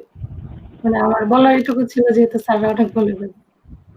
জি জি জি, থ্যাংক ইউ আসমা আপনার মূল্যবান বক্তব্যের জন্য। যদি একটা কোশ্চেন আমি নিতে চাই, মাস্টার্স প্রোগ্রামের জন্য আসলে কি কি রিকোয়ারমেন্ট, এটা যে কেউ উত্তর মাস্টার্সের দিতে জন্য, হ্যাঁ, একটা স্টুডেন্টও দেখলাম কোশ্চেন করছে। মাস্টার্সের জন্য সে হলো যে সবার আগে আমার মনে হয় অ্যাকসেপ্টেন্স লেটারটা অনেক জরুরি, কারণ অ্যাকসেপ্টেন্স লেটার হইলে সে প্রিফারেন্স অনেক বেশি পাবে। এছাড়া তার আইএলটিএস অথবা কোনো রিসার্চ আর্টিকেল থাকলে অনেক ভালো হয় মাস্টার্সের জন্য। জি জি, ধন্যবাদ মিস আসমা আক্তার। এখন আমরা আসবো আসলে মিস মল্লিকা রয়ের এখানে, যে আসলে যে আপনি হংকং সিটি ইউনিভার্সিটিতে আছেন, পিএইচডি করছেন, আসলে ওখানে অ্যাডমিশন নেওয়ার ক্ষেত্রে মাস্টার্স এবং পিএইচডির ক্ষেত্রে আসলে কি রিকোয়ারমেন্ট থাকে, এবং হংকং এর যে শিক্ষা ব্যবস্থা সেটা আমাদের সাথে কতটুকু চ্যালেঞ্জিং বিষয়, সেটা যদি একটু কাইন্ডলি বলুন। জি, ধন্যবাদ। ধন্যবাদ আপনাকে এত সুন্দর একটা প্রশ্ন করার জন্য। আসলে উচ্চতর শিক্ষা ব্যবস্থার দিক থেকে হংকং যে বিশ্বের প্রথম সারিতে আছে তা আমাদের আসলে অনেকেই জানে না। আমি যখন হংকং গেলাম, হংকং স্কলারশিপটা হলো, আমাকে অনেকে অনেকে প্রশ্ন করেছে যে হংকং কেন, বা এশিয়া কেন। এশিয়াতে যে ভালো শিক্ষা ব্যবস্থা থাকতে পারে তা সম্পর্কে আসলে অনেকেরই ধারণা নেই আর কি। হংকং এর পিএইচডি বা মাস্টার্স বেশ সমৃদ্ধ এবং শিক্ষার্থীদের বেশ খাটাখাটনি করতে হয় এখানে সুযোগ পাওয়ার জন্য, আবার পাশাপাশি পড়াশোনাটা কন্টিনিউ করে ডিগ্রিটা পাওয়া পর্যন্ত অনেক স্ট্রাগল করতে হয়।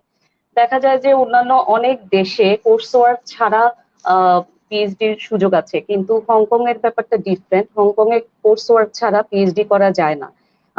বাধ্যতামূলক কোর্স ওয়ার্ক করতে হয় 2 বছর, পাশাপাশি রিসার্চটা চালিয়ে নিয়ে গিয়ে দেখা যায় যে বেশিরভাগ ক্ষেত্রেই পিএইচডি কমপ্লিট করতে 4 থেকে 5 বছর লেগে যায়। খুব কম সংখ্যক সাবজেক্টের জন্যই 3 বছরে কমপ্লিট হয়, নর্মালি হয় না। তো এখন কথা হলো হংকং কেন যাবে মানুষ।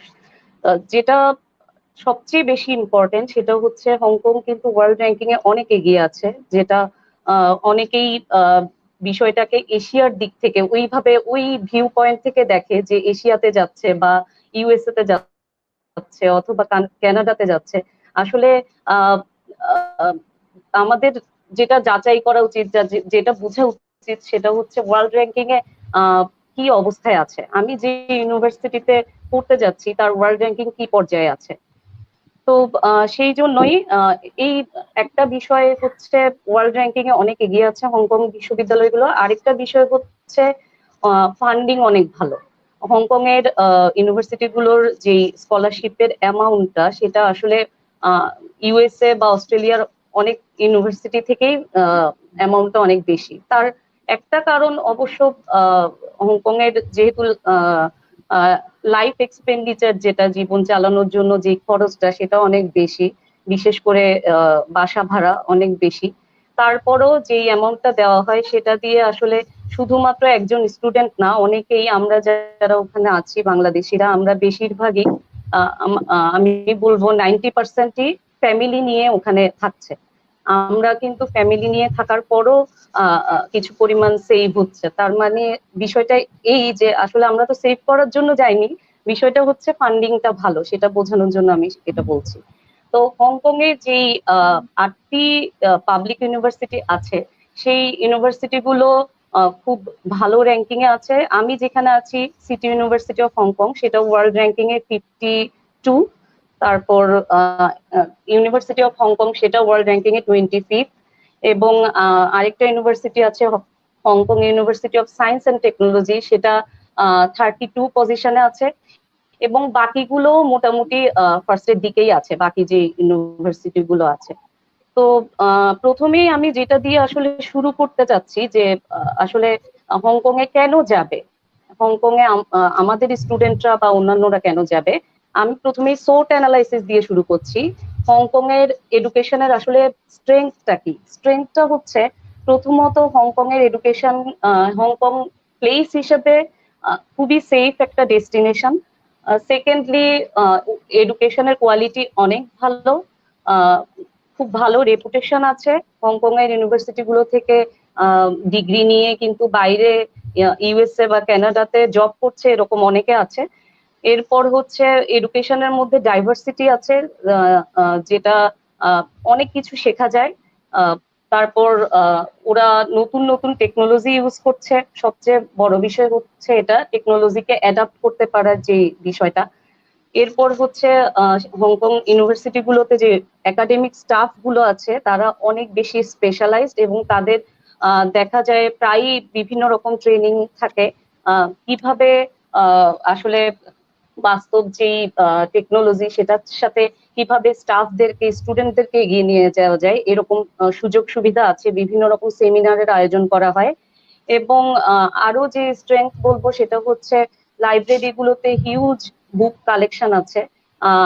সবচেয়ে বড় বিষয় হচ্ছে আমার খুব অবাক লেগেছে আমি যখন ওখানে গেছি, যে বই লাইব্রেরিতে আমি বই নিব, একটা বই আমার যে কাঙ্ক্ষিত বইটা, ওই বইটা আমি কিভাবে খুঁজে বের করব সেটা নিয়েও তাদের সেমিনারের ব্যবস্থা আছে, যেটা আমাদের দেশে আসলে হয়তো বললে অনেকে হাসাহাসি করবে যে বই খুঁজে বের করার জন্য আবার সেমিনারের কি আছে, কিন্তু এগুলো যে প্রত্যেকটা সেমিনার বা প্রত্যেকটা ট্রেনিং যে কত বেশি গুরুত্বপূর্ণ সেটা আমি ওখানে গিয়ে আসলে বুঝতে পেরেছি। এরপরে আমি উইকনেসে চলে যাই। উইকনেস যদি বলি তাহলে বলা যায় যে হংকং এর যে বাসাগুলো অনেক অনেক ছোট, স্পেস অনেক কম। তো যখন আমরা অন্য দেশ থেকে যখন ওখানে যাই ইনস্ট্যান্ট, ওই বাসার স্পেস দেখে মন খারাপ হয়ে যায়। দেখা যায় এখানে আমরা যেভাবে 3-4টা রুম নিয়ে বাসা ভাড়া নিয়ে থাকছি, ওখানে একটা রুমের মধ্যেই হয়তো সবকিছু মেনটেন করতে হচ্ছে। তো এটা হচ্ছে উইকনেস বলবো। আর সেকেন্ড যেটা, সেটা হচ্ছে হংকং এ বিভিন্ন দেশ থেকে আহ মানুষ আসলে যাচ্ছে। ব্রিটেন থেকেও যেমন যাচ্ছে, বাংলাদেশ, ইন্ডিয়া, পাকিস্তান, নেপাল এসব মানুষগুলোও যাচ্ছে।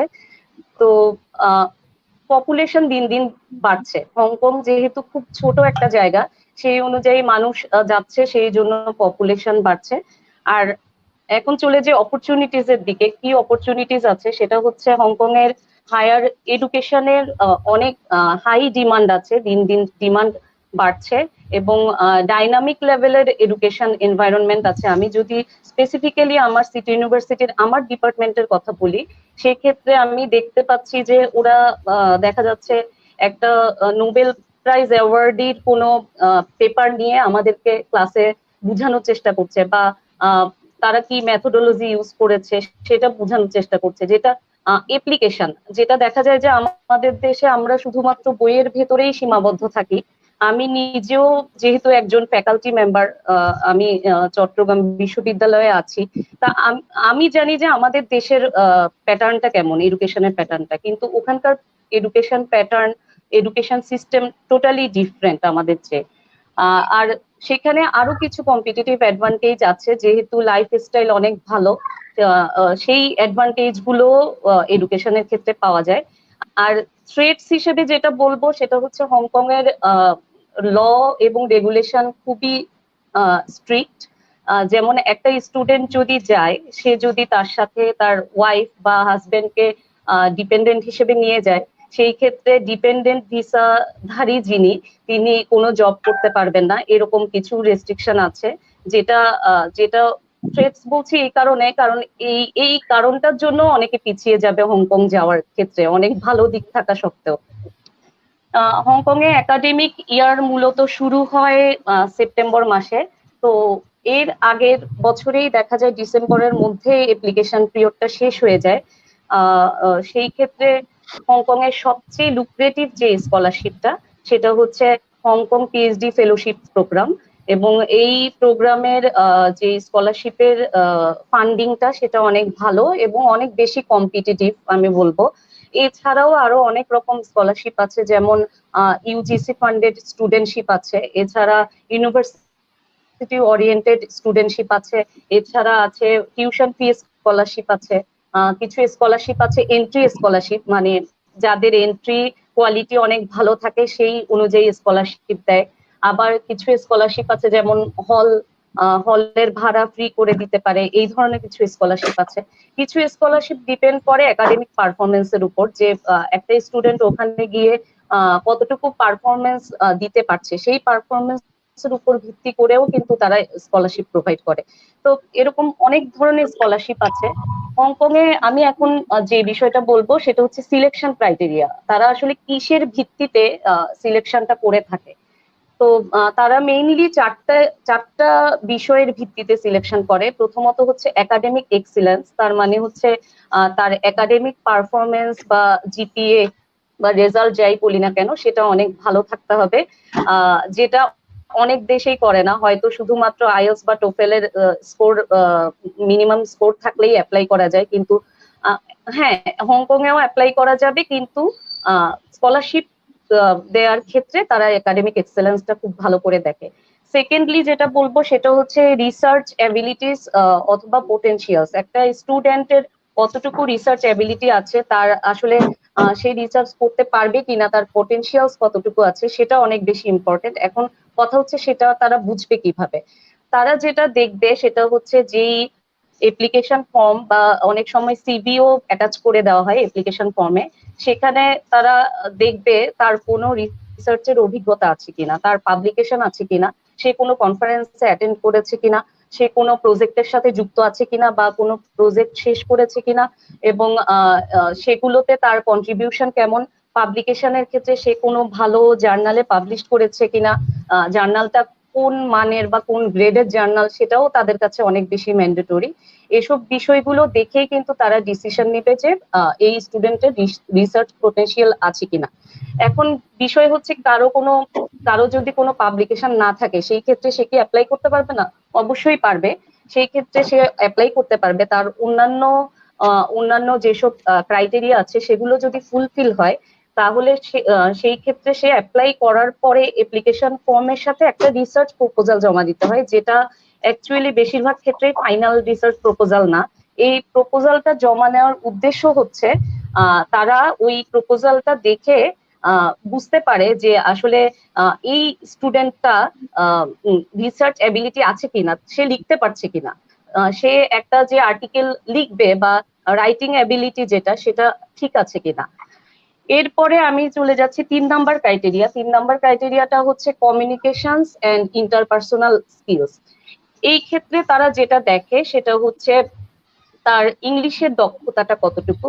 যেমন একজন স্যার অলরেডি বলেছে যে মিডিয়াম অফ ইনস্ট্রাকশন যেটা সেটা দিয়ে অনেক ক্ষেত্রে অ্যাপ্লাই করা যায়। যেমন আমি যখন অ্যাপ্লাই করেছি আমি মিডিয়াম অফ ইনস্ট্রাকশন দিয়ে অ্যাপ্লাই করেছি, যে আমার এখানকার পড়াশোনার মিডিয়াম অফ ইনস্ট্রাকশন ইংলিশ ছিল, এটা দিয়ে অ্যাপ্লাই করেছি। কিন্তু ওই মুহূর্তে আমি আবার আইএলটিএস পরীক্ষাও দিয়েছিলাম, যেটার রেজাল্ট আনপাবলিশ ছিল তখনও। তো ওখানে অ্যাপ্লিকেশন ফর্মে অপশন আছে যে আনপাবলিশ থাকলেও কখন পাবলিশড হবে এরকম একটা প্রবাবল ডেট দিয়ে পরে পাবলিশড হলে আপডেট করে দেওয়ারও সুযোগ ছিল। তা আমি সেটাই করেছি, আমার যখন আইএলটিএস এর রেজাল্টটা পাবলিশড হয় আমি পরে সেটা আপডেট করে দিয়েছি। যদিও ওরা মিডিয়াম অফ ইনস্ট্রাকশন দিয়ে অ্যাপ্লিকেশনটা আসলে কালেক্ট করছে, কিন্তু যখন কম্পিটিশনের বিষয় চলে আসে তখন কিন্তু অনেক কিছুই চলে আসে। তখন তারা দেখবে যে দুজন স্টুডেন্ট, দুজন থেকে একজন যদি স্কলারশিপ দিতে হয় সেই ক্ষেত্রে তারা কম্পেয়ার করে দেখে যে দুজনেরই মিডিয়াম অফ ইনস্ট্রাকশন আছে, কিন্তু একজনের আইএলটিএস আছে আরেকজনের আইএলটিএস নাই। তখন কিন্তু স্বাভাবিকভাবেই যার আইএলটিএস আছে তাকেই প্রেফার করে বেশি। এবং আরেকটা যে বিষয় জিমেট বা জিআরই, এই স্কোরটা বিশেষ করে সায়েন্সের সাবজেক্ট গুলোর ক্ষেত্রে ওরা এই বিষয়টা একটা প্লাস পয়েন্ট, যদিও সেটা রিকোয়ারমেন্ট না অনেক ইউনিভার্সিটিতেই, কিন্তু জিমেট বা জিআরই যদি দেওয়া থাকে সেটা একটা প্লাস পয়েন্ট হিসেবে কাজ করে। 4 নাম্বার যে ক্রাইটেরিয়াটা ওরা দেখে সেটা হচ্ছে লিডারশিপ অ্যাক্টিভিটিস। এই বিষয়টার ক্ষেত্রে কিন্তু অনেকের ল্যাকিংস থাকে। দেখা যায় যে লিডারশিপ অ্যাক্টিভিটিস বলতে যারা ভার্সিটি লেভেলে যখন স্টুডেন্ট ছিল তারা বিভিন্ন ভলান্টিয়ার অ্যাক্টিভিটিস করেছে অথবা কোনো এক্সট্রা কারিকুলার অ্যাক্টিভিটিসে তারা ইনভলভ ছিল, এরকম বিষয় যদি থাকে সেই ক্ষেত্রে এটা আরেকটা ক্রাইটেরিয়া, যেটা ওখানে অ্যাপ্লিকেশন ফর্মে অপশনেও থাকে অথবা সিভিতেও অ্যাড করে দেওয়া যায়। মোটামুটি এই 4টা ক্রাইটেরিয়া যারা ফুলফিল করতে পারে তারা মোটামুটি স্কলারশিপ পাবে বলে আশা করা যায়। তাও আলটিমেটলি ডিপেন্ড করছে ওদের উপর, যেহেতু তাদের ইভ্যালুয়েশন যে প্রসেসটা সেটা অনেক বেশি হার্ড। সেখানে দেখা যায় যে সিলেকশন প্যানেল থাকে দুটো, একটা হচ্ছে সায়েন্স, মেডিকেল, ইঞ্জিনিয়ারিং তাদের একটা প্যানেল, আরেকটা প্যানেল হচ্ছে হিউম্যানিটিস, বিজনেস এবং সোশ্যাল সায়েন্স যেটা তাদের একটা প্যানেল। তো এই প্যানেল মেম্বাররা যেটা করে প্রথমে শর্ট লিস্ট করে ফেলে, যারা অ্যাপ্লাই করে তাদেরকে শর্ট লিস্ট করে তারপরে এই শর্ট লিস্টেড যেসব স্টুডেন্টরা আছে তাদেরকে স্কাইপ বা ফোন ইন্টারভিউ এরকম ইন্টারভিউ নিয়ে, যেটা আমিও ফেস করেছি। যেমন আমাকেও তারা একটা ইমেল পাঠিয়েছে যে তুমি ফোনে ইন্টারভিউ দিতে চাও নাকি স্কাইপেতে ইন্টারভিউ দিতে চাও, তো আমি বললাম আমি ফোনে ইন্টারভিউ দিতে প্রেফার করব।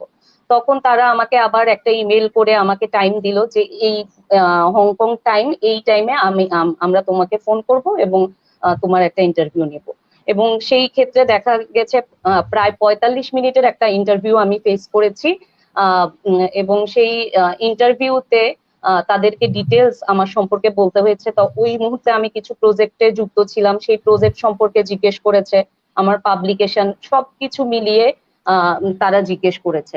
তো যেটা আসলে আমাদের দেশের স্টুডেন্টদের জন্য যেটা চ্যালেঞ্জ সেটা হচ্ছে প্রথমেই উনি বললেন যেটা ল্যাঙ্গুয়েজ ব্যারিয়ার। সেটা একটা প্রবলেম, কিন্তু আসলে এটা খুব বেশি প্রবলেমও না। প্রবলেম না হংকং এর জন্য এটা এই জন্যই বলবো, কারণ হংকং এ 90% মানুষই আসলে ইংলিশে কথা বলে, যার কারণে খুব একটা প্রবলেম সেই ক্ষেত্রে হয় না। শুধু বিশ্ববিদ্যালয় বলে কথা না, যারা যেমন আমি খুব সিম্পল একটা এক্সাম্পল দিই। আমার বাসায় ট্যাপটা নষ্ট হয়ে গেছিল, তো ওই ট্যাপ ঠিক করার জন্য একটা লোক এসেছে, সেই লোকও আমার সাথে ইংলিশে কনভার্সেট করছে। এটা হচ্ছে এরকম, তো যার কারণে এই ধরনের ল্যাঙ্গুয়েজ ব্যারিয়ারে খুব একটা পড়তে হয়নি। সামান্য মানে কয়েকজন ছাড়া, যেমন বাজার করতে গেলে দুই একজন হয়তো ইংলিশে কথা বলতে পারছে না, তারপরও খুব একটা প্রবলেম হয়নি, কারণ বাজার করতে গেলে দেখা যায় প্রোডাক্টের সামনেই প্রাইসটা লেখা থাকে, এই জন্য কথা বলতে হয় না।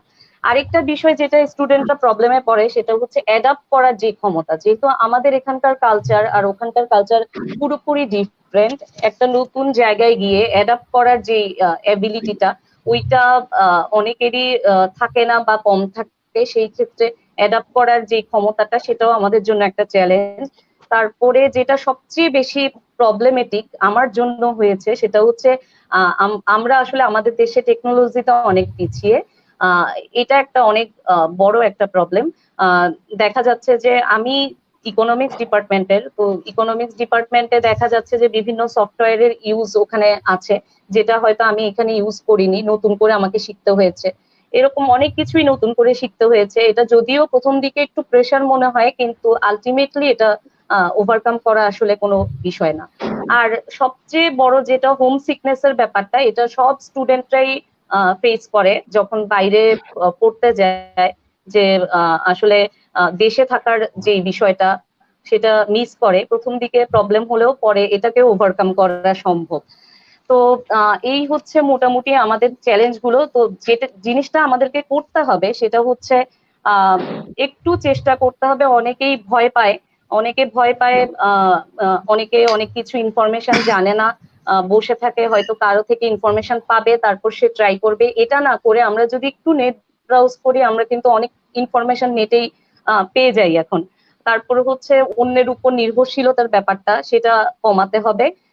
আগ্রহ যেটা, সেটা আসলে নিজেকে নিজে মোটিভেট করে আগ্রহটা নিজের মধ্যেই সৃষ্টি করতে হবে। আমাদের দেশে দেখা যায় যে আসলে মাস্টার্স করার পরে স্টুডেন্টদের একটা জবের ব্যাপারে ইয়ে থাকে, যে যে কোনো ভাবে জবে ঢুকতে হবে, লেট করা যাবে না, যেহেতু একটা এইজের একটা সময়সীমা আছে। কিন্তু যারা রিসার্চের দিকে থাকতে চায়, যারা বাইরে যাওয়ার যাদের ইচ্ছা আছে, তাদের নিজেকে নিজে মোটিভেট করতে হবে এবং আগ্রহটা সৃষ্টি করতে হবে। এবং সেই ক্ষেত্রে অনেক ক্ষেত্রে ঝুঁকিও নিতে হয়। অনেকে দেখা যায় এখানে জবে অ্যাটেন্ড না করেই কিন্তু বাইরে চলে যাচ্ছে, সেটা একরকম ঝুঁকি। তবে বাইরে পড়াশোনা করে আসলে পরবর্তীতে এস্টাবলিশড হতে পারেনি এরকম খুব কম সংখ্যকই দেখা যায়। আলটিমেটলি দেখা যায় আইএলটিএস দিতেও অনেকে ভয় পায়, যে যেটা আমি নিজেও ফেস করেছি, যে আমি মনে হয় পারবো না, আমার স্কোর মনে হয় আসবে না, এরকম একটা বিষয় থাকে। প্রিপারেশন নিয়ে তারপর দিব, এরকম প্রিপারেশন নিতে নিতে দেখা যায় অনেক সময় চলে যায়, আলটিমেটলি আর দেয়া হয় না। তো আমাদের দেশে স্টুডেন্টদের ভাবা উচিত যে আমরা যখন হাজার হাজার স্টুডেন্টের সাথে কম্পিট করে একটা ইউনিভার্সিটিতে অ্যাডমিশনের সুযোগ পেয়েছি, সেই ক্ষেত্রে আইএলটিএস এর ব্যাপারটা আসলে ভয়ের কিছুই নাই। সেখানে কোনো কম্পিটিশনও নাই, সেখানে কোনো ফেইলও নাই, তাহলে আইএলটিএস দিতে তো সমস্যা নেই।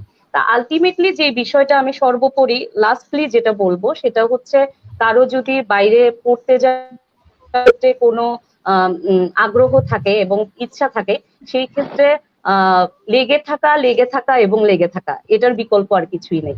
একটাতে স্কলারশিপ হয়নি আরেকটাতে হয়নি তাই বলে হবে না, এটা ভাবার কোনো কারণ নাই।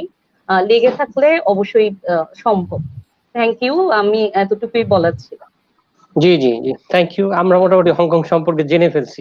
হ্যাঁ, মোটামুটি সব কাভার হয়ে গেছে, যেহেতু এটা ভালো হয়েছে, কারণ হংকং এর একজনই লোক, তো আপনি ইলাবোরেট করাটা আমাদের সবার জন্য সুবিধা হয়েছে। জি, থ্যাংক ইউ আপনাকে।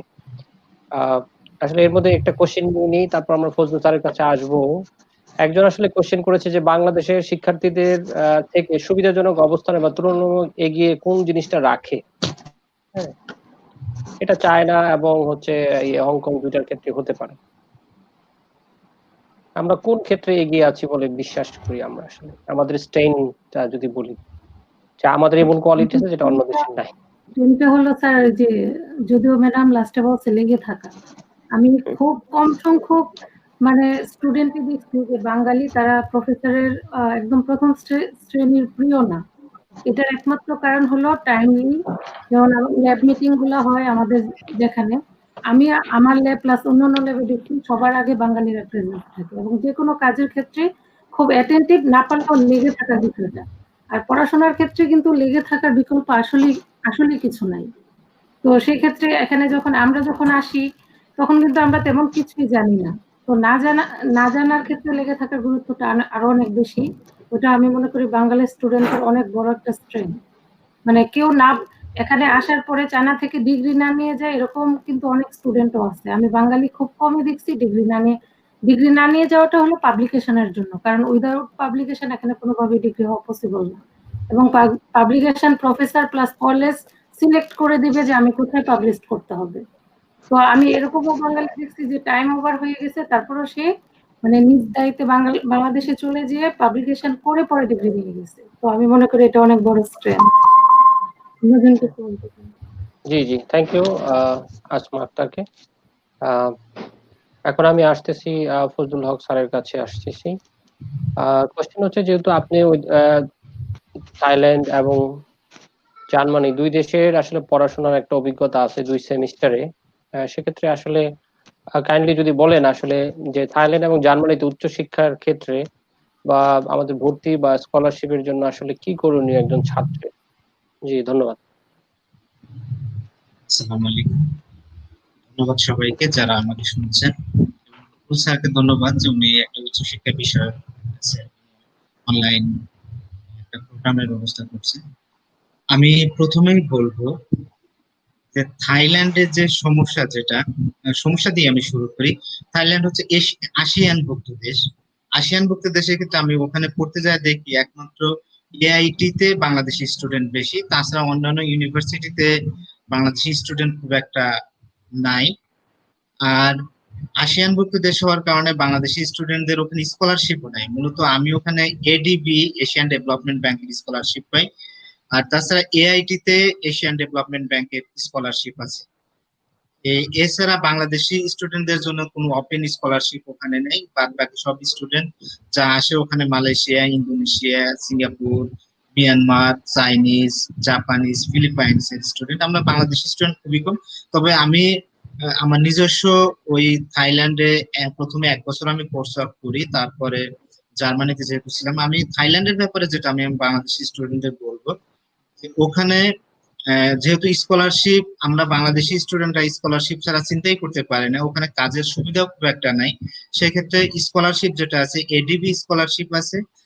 এডিবি স্কলারশিপে সাধারণত থামাসাত ইউনিভার্সিটিতে দেয় আর এআইটি তে দেয়। এআইটি তে অনেকগুলো সাবজেক্ট কভার করে, আর থামাসাত ইউনিভার্সিটিতে শুধুমাত্র ইঞ্জিনিয়ারিং ফ্যাকাল্টি কভার করে আর ইকোনমিক্স ফ্যাকাল্টি কভার করে। এটা একটা। আর একটা আছে ওখানে থাইল্যান্ড গভর্নমেন্ট স্কলারশিপ আছে, এটা ওপেন স্কলারশিপ, সারা পৃথিবীর মানুষ এখানে অ্যাপ্লাই করতে পারে। কেন যেন আমরা বাংলাদেশি স্টুডেন্টরা এই স্কলারশিপটাকে খুব একটা সার্চ করে না, যার জন্য বাংলাদেশি স্টুডেন্ট দেখা যায় না যে ওনারা থাইল্যান্ড গভর্নমেন্ট স্কলারশিপ নিয়ে গেছে। কিন্তু যখনই আমি এআইটি তে গেছি, যেহেতু থামাসাত ইউনিভার্সিটির রাংসিট ক্যাম্পাসের পাশে এআইটি, ওখানে আমি কয়েকবার গেছি। ওখানে দেখেছি যে আপনার আসিয়ানভুক্ত দেশের অনেক লোকজন তারা থাইল্যান্ড গভর্নমেন্ট স্কলারশিপ নিয়ে আসছে। আবার অনেক bank of Thailand government scholarship ওখানে আছে। আর একটা আছে ওখানে আপনার থাই রাজ পরিবার আছে, সেটা আমরা সবাই জানি। থাই রাজ পরিবারের একটা স্কলারশিপ আছে যেটা এআইটি তে দেয়, বাট এখানে থামাসাত ইউনিভার্সিটিতে দেয়। থাইল্যান্ডের ক্ষেত্রে আমি হ্যালো জি জি জি, থাইল্যান্ড, হ্যাঁ, থাইল্যান্ডের এডুকেশন সিস্টেম সম্পর্কে যদি আমি বলি, সেটা কিছু কিছু ইউনিভার্সিটি আছে শুধু ওনারা পিএইচডি এবং মাস্টার্স, আর কিছু কিছু ইউনিভার্সিটি আছে অনার্স মাস্টার্স পিএইচডি দুইটাই কভার করে। আর এআইটি যেটা বাংলাদেশি ম্যাক্সিমাম লোকজন পড়ালেখা করে, এআইটি তে একটা বেসরকারি প্রতিষ্ঠান, বাট এখানে গ্লোবাল অনেক স্কলারশিপ আছে। এখানে আপনার যেমন এডিবির স্কলারশিপ আছে, ওপেকের ওখানে স্কলারশিপ আছে, আসিয়ানের স্কলারশিপ আছে, তারপরে আপনার ওই থাই রাজ পরিবারের স্কলারশিপ আছে, তারপরে আপনার নাফিকের স্কলারশিপ আছে, নেদারল্যান্ডের অনেক স্কলারশিপ এখানে আছে। আমি বাংলাদেশি স্টুডেন্টদের বলবো যে তারা কোন সাবজেক্ট তারা প্রিফার করে পড়ার জন্য। যে এখানে যদি বিজনেসের কথা আমরা বলি, বিজনেসে পড়ালেখা এখানে অনেকটা কঠিন। এখানে ওনারা জিআরই জিম্যাট ছাড়া ওনারা বিজনেস ফ্যাকাল্টিতে নেয় না। আপনারা জানেন যে আমি এখানে ইকোনমিক্স ফ্যাকাল্টিতে পড়ি, ইকোনমিক্স ফ্যাকাল্টিতে ওনারা আপনার কি বলে জিআরই জিম্যাট ওখানে দরকার হয় না, বাট এখানে আইএলটিএস স্কোরটা ইম্পর্টেন্ট। অনেক সময় ওনারা আপনার মিডিয়াম অফ ইনস্ট্রাকশন দিয়ে ওনারা অ্যাকসেপ্ট করে অ্যাপ্লিকেশন, বাট ডিগ্রি অ্যাওয়ার্ড করার সময় ওনারা কিন্তু আইএলটিএস স্কোরটা ওনারা নিয়ে নেন। যেমন আমি উল্লেখ করি যে থামাসাত ইউনিভার্সিটির ক্রাইটেরিয়া যেটা, আপনার মিডিয়াম অফ ইনস্ট্রাকশন দিয়ে আপনি অ্যাপ্লাই করবেন এবং ইভেন আপনি অ্যাডমিশনও পেয়ে যাবেন, কিন্তু আপনার ডিগ্রি কমপ্লিট করার আগে ল্যাঙ্গুয়েজ টেস্টের মতো আইদার ওনাদের একটা নিজস্ব এক্সাম আছে, টিইউজিইটি বলে, থামাসাত ইউনিভার্সিটি জেনারেল ইংলিশ টেস্ট যেটা, এটা অথবা আপনার আইএলটিএস এর 6.5 যখন এই সার্টিফিকেটটা দেখাইতে পারবে তখন আপনাকে ডিগ্রি অ্যাওয়ার্ড করবে। থাইল্যান্ডের ডিগ্রি অ্যাওয়ার্ডের ক্ষেত্রে ক্রাইটেরিয়া হচ্ছে আপনার এখানে মাস্টার্স এর ক্ষেত্রে পাবলিকেশনও আছে, প্রসিডিংস আছে, কিন্তু পিএইচডি এর ক্ষেত্রে এখানে আপনার পাবলিকেশনটা ম্যান্ডেটরি, সেখানে প্রসিডিংসটা ওনারা অ্যাকসেপ্ট করে না। আর মাস্টার্স এখানে 2 বছর, আর পিএইচডি থাইল্যান্ডে মূলত যদিও অফিসিয়ালি বলে 3 বছর, কিন্তু এখানে 3 বছর সম্ভব হয় না। থাইল্যান্ডে ম্যাক্সিমাম ইউনিভার্সিটিতে আপনার 2 বছর কোর্স ওয়ার্ক শেষ করতে হয়। 2 বছর কোর্স ওয়ার্ক শেষ করার পরে আপনার তার কোর্স ওয়ার্কের একটা মিনিমাম রেজাল্ট আছে, ওই রেজাল্ট কাভার না করা পর্যন্ত আপনাকে থিসিস বা রিসার্চ যে পার্ট আছে ওই পার্ট ওনারা দিতে চায় না। এই হলো থাইল্যান্ডের যদি বলেন এডুকেশন সিস্টেমের ব্যাপার স্যাপার। আর স্কলারশিপ আমাদের বাংলাদেশি স্টুডেন্ট এখানে আছে বলে আমি খুব একটা মনে করি না।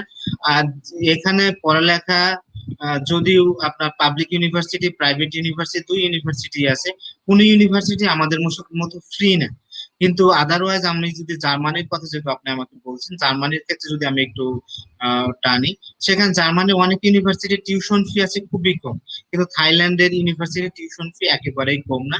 কিছু কিছু ইউনিভার্সিটির টিউশন ফি মোটামুটি বাংলাদেশের চেয়ে কম বলা যায়, বাংলাদেশের বেসরকারি ইউনিভার্সিটির চেয়ে কম, কিন্তু ম্যাক্সিমাম ইউনিভার্সিটির টিউশন ফি অনেক বেশি।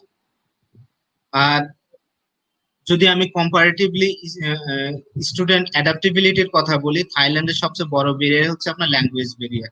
এখানে আপনার থাই প্রত্যেকটা ইউনিভার্সিটিতেই থাই প্রোগ্রাম আছে, আপনার ইংলিশ প্রোগ্রাম আছে। আমরা যারা ফরেনার তারা শুধু ইংলিশ প্রোগ্রামে পড়ি, ইভেন লোকাল যারা তারাও যদি ইংলিশ প্রোগ্রামে পড়তে হয় তাদেরকে ইংলিশ প্রফিসিয়েন্সি একটা এক্সাম দিতে হয়।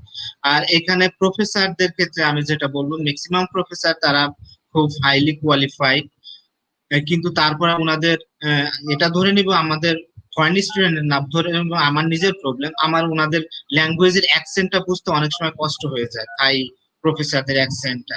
ইভেন আপনার কেনাকাটার ক্ষেত্রে বড় প্রবলেম, ইনারা সেলসম্যান যারা বা অন্যান্য শপিং মলে যারা, এরা ইংলিশ খুব একটা বুঝেই না, কিন্তু সবচেয়ে সুবিধা যেটা শপিং মলে প্রাইস কোটিং করা থাকে, আপনার আমাদের কেনাকাটার ক্ষেত্রে কোনো একটা প্রবলেম ফেস করতে হয়।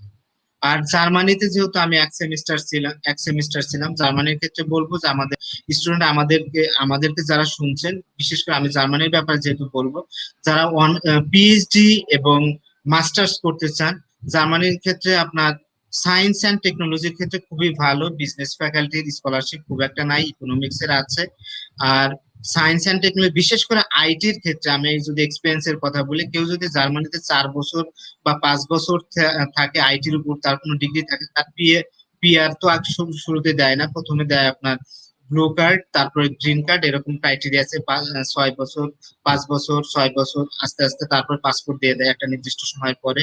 যারা ইনফরমেশন টেকনোলজির এবং সায়েন্স অ্যান্ড টেকনোলজির আছে তাদের ক্ষেত্রে এই সুযোগ সুবিধা পাওয়াটা অনেক সহজ, কিন্তু আদারওয়াইজ সোশ্যাল সায়েন্স যদি বিজনেস বলি, ইকোনমিক্স বলি, এটা পাওয়াটা খুবই কঠিন। আর আমাদের বাংলাদেশি স্টুডেন্ট, বিশেষ করে আমার স্টুডেন্ট যারা আপনার জার্মানিতে যেতে চান, আমার তাদের প্রতি একটা রিকোয়েস্ট, আপনারা যদি ফাইন্যান্সিয়ালি সাউন্ড না হন, মিনিমাম 6 মাস যদি আপনি নিজেকে চালানোর মতো ফাইন্যান্সিয়াল সাউন্ড বা সলভেন্সি আপনার না থাকে, প্লিজ ওদিকে যাবেন না। আমরা সাধারণত মনে করি বিদেশে গেলে আমি এয়ারপোর্ট থেকে নামবো, আমার জন্য একটা চাকরি অপেক্ষা করতেছে, আমি চাকরি করব বা ফ্যামিলিতে আমি তার পরের মাস থেকে টাকা পাঠাবো। আসলে বিদেশটা কিন্তু এত সহজ না। বিদেশটা যদি স্কলারশিপ পান আলহামদুলিল্লাহ অনেক ভালো, যদি স্কলারশিপ না পান কাজ করে বিদেশে চলবেন, থাইল্যান্ডে কাজের সুবিধা নাই, কিন্তু থাইল্যান্ডে একটা সুবিধা আছে, আপনার ফার্স্ট সেমিস্টার শেষ করার পরে যদি আপনি কোনো প্রফেসরের সাথে ভালো সম্পর্ক বিল্ড আপ করতে পারেন, থাই প্রফেসর, জার্মান প্রফেসর, আমি দেখছি ওনাদের অনেক প্রজেক্ট, যেটা বাংলাদেশের সব প্রফেসরের এই প্রজেক্ট গুলা থাকে না, সেই প্রজেক্টে কাজ করার একটা সুবিধা আছে, যেটা দিয়ে আপনার আপনার জীবন চালাইতে পারবেন। বিশেষ করে থাইল্যান্ডে আপনি যদি ব্যাংকক শহরের কথা আমি বলি, সেখানে আপনার বাসা ভাড়া $300 মধ্যে হয়ে যায়, আর একজন মানুষ খাওয়ার জন্য সেখানে $150 এনাফ পাইব। আর যা কম্পারেটিভলি আমি জার্মানির ক্ষেত্রে, যেহেতু থাইল্যান্ডের দিকে আমাদের স্টুডেন্টরা যেতে চায় না, জার্মানির ক্ষেত্রে যদি আমি বলি আমাদের স্টুডেন্টদের বা বাংলাদেশি স্টুডেন্ট, আপনারা যাওয়ার আগে সলভেন্ট মিনিমাম 6 মাস যেন আপনাকে কাজ করতে না হয়, এক সেমিস্টার শেষ করবেন, ল্যাঙ্গুয়েজটা বুঝবেন, তাহলে আপনি কিন্তু কেএফসি বলি, বার্গার কিং বলি বা বিভিন্ন ফাস্ট ফুড রেস্টুরেন্ট আছে, সেখানে কাজের সুবিধা আছে। ইভেন আপনার সেখানে প্রফেসরদের প্রজেক্টও আছে, আপনার সেখানে মিনি জব একটা কথা আছে, €450 দেয়, সেটা দিয়ে আপনার চলতে পারবে। আর যদি আপনার বার্গার কিং বা কেএফসি, ম্যাকডোনাল্ডস, সেখানেও অনেক জবের সুযোগ সুবিধা আছে স্টুডেন্টদের। আর সেটাই আমি ফাইনালি আবার বলতে চাই, জার্মানি চিন্তা করেন বা থাইল্যান্ডে চিন্তা করেন, আপনার ইন্টারেস্টের উপরে কোন সাবজেক্টে পড়বেন। বিশেষ করে বিজনেস ফ্যাকাল্টি যারা আমার কথা শুনছেন তাদের জন্য আসলে, আমি নিজে যেহেতু বিজনেস ফ্যাকাল্টি, আমি বুঝি বিজনেস ফ্যাকাল্টির জন্য শকিং নিউজ। আপনার জার্মানিতে খুব একটা স্কলারশিপ নাই, ইকোনমিক্সে আপনাকে পড়তে হবে, আইদার ইন্টারন্যাশনাল ইকোনমিক্সে পড়তে হবে। শুধু একমাত্র ফ্রাঙ্কফুর্ট ইউনিভার্সিটি আছে যেখানে মার্কেটিং এর শুধু স্কলারশিপ আছে, তার স্কলারশিপ আছে। আর পিএইচডি যারা করবেন ভবিষ্যতে, তাদের ক্ষেত্রে আমি জার্মান সম্পর্কে একটু বলে রাখি, শুধু ফান্ডের দিকে তাকায় না, জার্মানি ইউনিভার্সিটি গুলো দেখবেন প্রফেসরদের পিএইচডি পজিশন আছে। বাংলাদেশের আমরা কেন যেন মনে করি দাঁত ছাড়া আসলে জার্মানিতে কেন যেন ফান্ড নেই, জার্মানিতে হিউজ ফান্ড আছে, প্রফেসররা পিএইচডি পজিশন দেয়, যেটা আপনার তাদের ফান্ডের চেয়ে অনেক ভালো ফান্ডিং করে। আর সেখানে পজিশন পাওয়ার ক্ষেত্রে যেটা আমি বলবো, অনেকে অনেক কথা বলছে, যেহেতু সময়ের স্বল্পতা আছে, আমি একটা কথাই বলি যে ফাইনালি একটা sentence, survival of the fittest. আপনি সব দিক থেকে যখন ফিট হবেন তখনই পিএইচডি পজিশনটা পাবেন। আসলে আপনি কোনো দিকে ল্যাকিংস থেকে আসলে পিএইচডি পজিশনটা আশা করা যায় না। আর একটা কথা, পিএইচডি পোস্টডক এর ব্যাপারে, আমি 6 মাস ছিলাম, যেহেতু বেশি দিন ছিলাম না, বাঙালি কমিউনিটির সাথে আমি মিশছি, ওনাদের সাথে কথা বলে আমি যেটা বুঝতে পারছি, আপনার পিএইচডি, ইভেন আমি বলবো যে আমার একটা কোর্সের টিচার ছিল, উনি পিএইচডি করছেন কোরিয়া ইউনিভার্সিটি থেকে। আর একটা টিচার ছিল, উনি পিএইচডি করছেন আপনার জাপানের ওয়াশেদা ইউনিভার্সিটি থেকে। এর মানে এই না যে আপনি এশিয়া থেকে পিএইচডি করলে পোস্টডক আপনি বা আপনার জার্মানিতে কাজ করতে পারবেন না, জার্মানিতে কিন্তু এরকম না। জার্মানিতে আপনি যদি নিজেকে প্রমাণ করতে পারেন যে আসলে ইউ আর সামথিং, হ্যাঁ, আসলে জার্মানিতে কাজ করার অনেক সুবিধা আছে। আর পিএইচডি পোস্টডক করার জার্মানির ক্ষেত্রে অনেক সুবিধা, ইভেন ইউনিভার্সিটি টিচার হওয়ারও অনেক সুবিধা আছে। তা আপনার যদি বাংলাদেশ থেকে পিএইচডি করেন বা যে দেশ থেকে পিএইচডি করেন, আপনার যদি মনে করেন যে আমি জার্মানিতে আলটিমেট যাবো, আমি মনে করি Germany will be the best place, because ওখানে আপনি জানেন জনগণ অনেক রকম, ইভেন লোকাল জার্মান যারা, তারা কিন্তু অতটা পড়ালেখা করতে চায় না, যার জন্য আমাদের এশিয়ান লোকজন বলি, আফ্রিকান লোকজন বলি, অন্য দেশের লোকজন কিন্তু জার্মানিতে অনেক বেশি। আর এরপরে যদি আপনাদের স্পেসিফিক, আমি মডারেটরকে বলছি, আপনার যদি স্পেসিফিক দু একটা কোনো কোশ্চেন থাকে সেটা জার্মান বা থাইল্যান্ড। থ্যাংক ইউ, আসসালামু আলাইকুম। জি জি জি, থ্যাংক ইউ ফজলুল হক স্যারকে তার বক্তব্যের জন্য। অ্যাকচুয়ালি আসলে সব জায়গাতেই, যে কোনো ডিগ্রি, যে কোনো প্রোগ্রামে আমরা যেতে চাই না কেন, সব জায়গাতেই চ্যালেঞ্জটা ফেস করে কিন্তু আমাকে করা লাগবে, ডিগ্রি অ্যাওয়ার্ডেড হওয়া লাগবে। ইয়েস, আমি 1 মিনিট কথা বলি। ওই যে যেহেতু আমাদের একটা স্টুডেন্ট মাজহারুল ইসলাম একটা কোশ্চেন লিখছে, হ্যাঁ, ওর আনসারটা স্পেসিফিক, কোশ্চেনটা স্পেসিফিক আনসার। ও বলছে যে আমাদের তুলনামূলক সুবিধা কি, সুবিধার কথা আমি বলবো না, আমি অসুবিধার কথাটা বলি। আমি ইউরোপে যে সমস্যাটা ফেস করছি, যেমন ধরেন যে আমি বাঙালি মানুষ, আমি ড্রিঙ্কস করি না, হ্যাঁ, আমি তারপরে ধরেন যে মানুষের সাথে, ছেলে মানুষ যেহেতু, মেয়েরা ওখানে আছে, ক্লাসমেট যারা আছে তাদের সাথে হাগ করা, তাদের সাথে হ্যান্ডশেক করা, এটা আমরা অনেক সময় করি না, যেটা অন্যান্য দেশের লোকজন, বিশেষ করে আমাদের আশেপাশের দেশের লোকজন, এটা কিন্তু এটা দ্রুতই করে ফেলে, হ্যাঁ, যেটা না করার কারণে ওই এশিয়ান বলবো না, বিশেষ করে আমাদের দেশের লোকজনকে, বাঙালিদেরকে, ইন্ডিয়ানরা কিন্তু খুবই অ্যাডাপটিভ, যে দেশে যায় সে দেশের পরিবেশের সাথে ড্রিঙ্কস করতেছে, ঘুরতেছে, ফিরতেছে, ড্রেস কোডের সাথে ম্যাচ করতেছে, আমরা কোনো সমস্যা, আমি এটাকে তাদের খারাপ বলবো না। এটা আমাদের না করার কারণে অনেক সময় এরা মনে করে কি আমরা খুবই ন্যারো, এবং আমাদের চিন্তার লেভেলটা খুব কম, এবং আমরা কালচারালি খুব ইল ম্যানার্ড।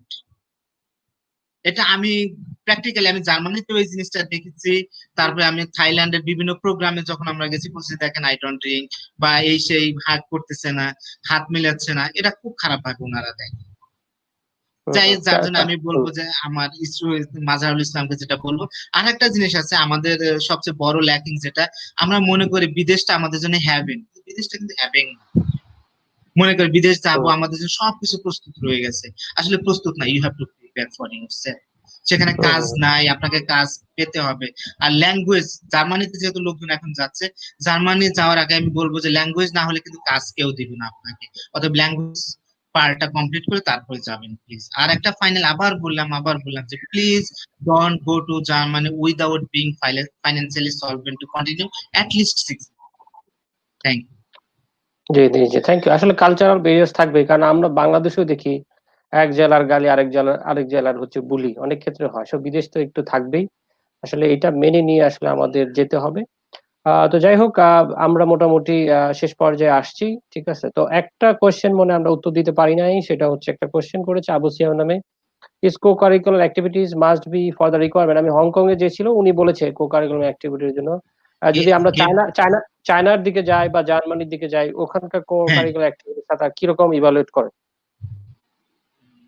আমি যেহেতু চায়নার ব্যাপারে খুব একটা বলতে না, চায়না ক্ষেত্রে আসমা সোহাগ আছে। হ্যাঁ, সোহাগ স্যার আছেন, আসমা আপা আছেন, ওনারাই বলবেন আমি আশা করি। কো কারিকুলার অ্যাক্টিভিটিসটা আসলে একাডেমিক বিদেশে যারা আসছেন তারা বুঝছেন। আমরা বাংলাদেশে মনে করি আমার হাইস্ট সিজিপি আছে, এর জন্য মনে হয় যে স্কলারশিপটা আমিই পাবো।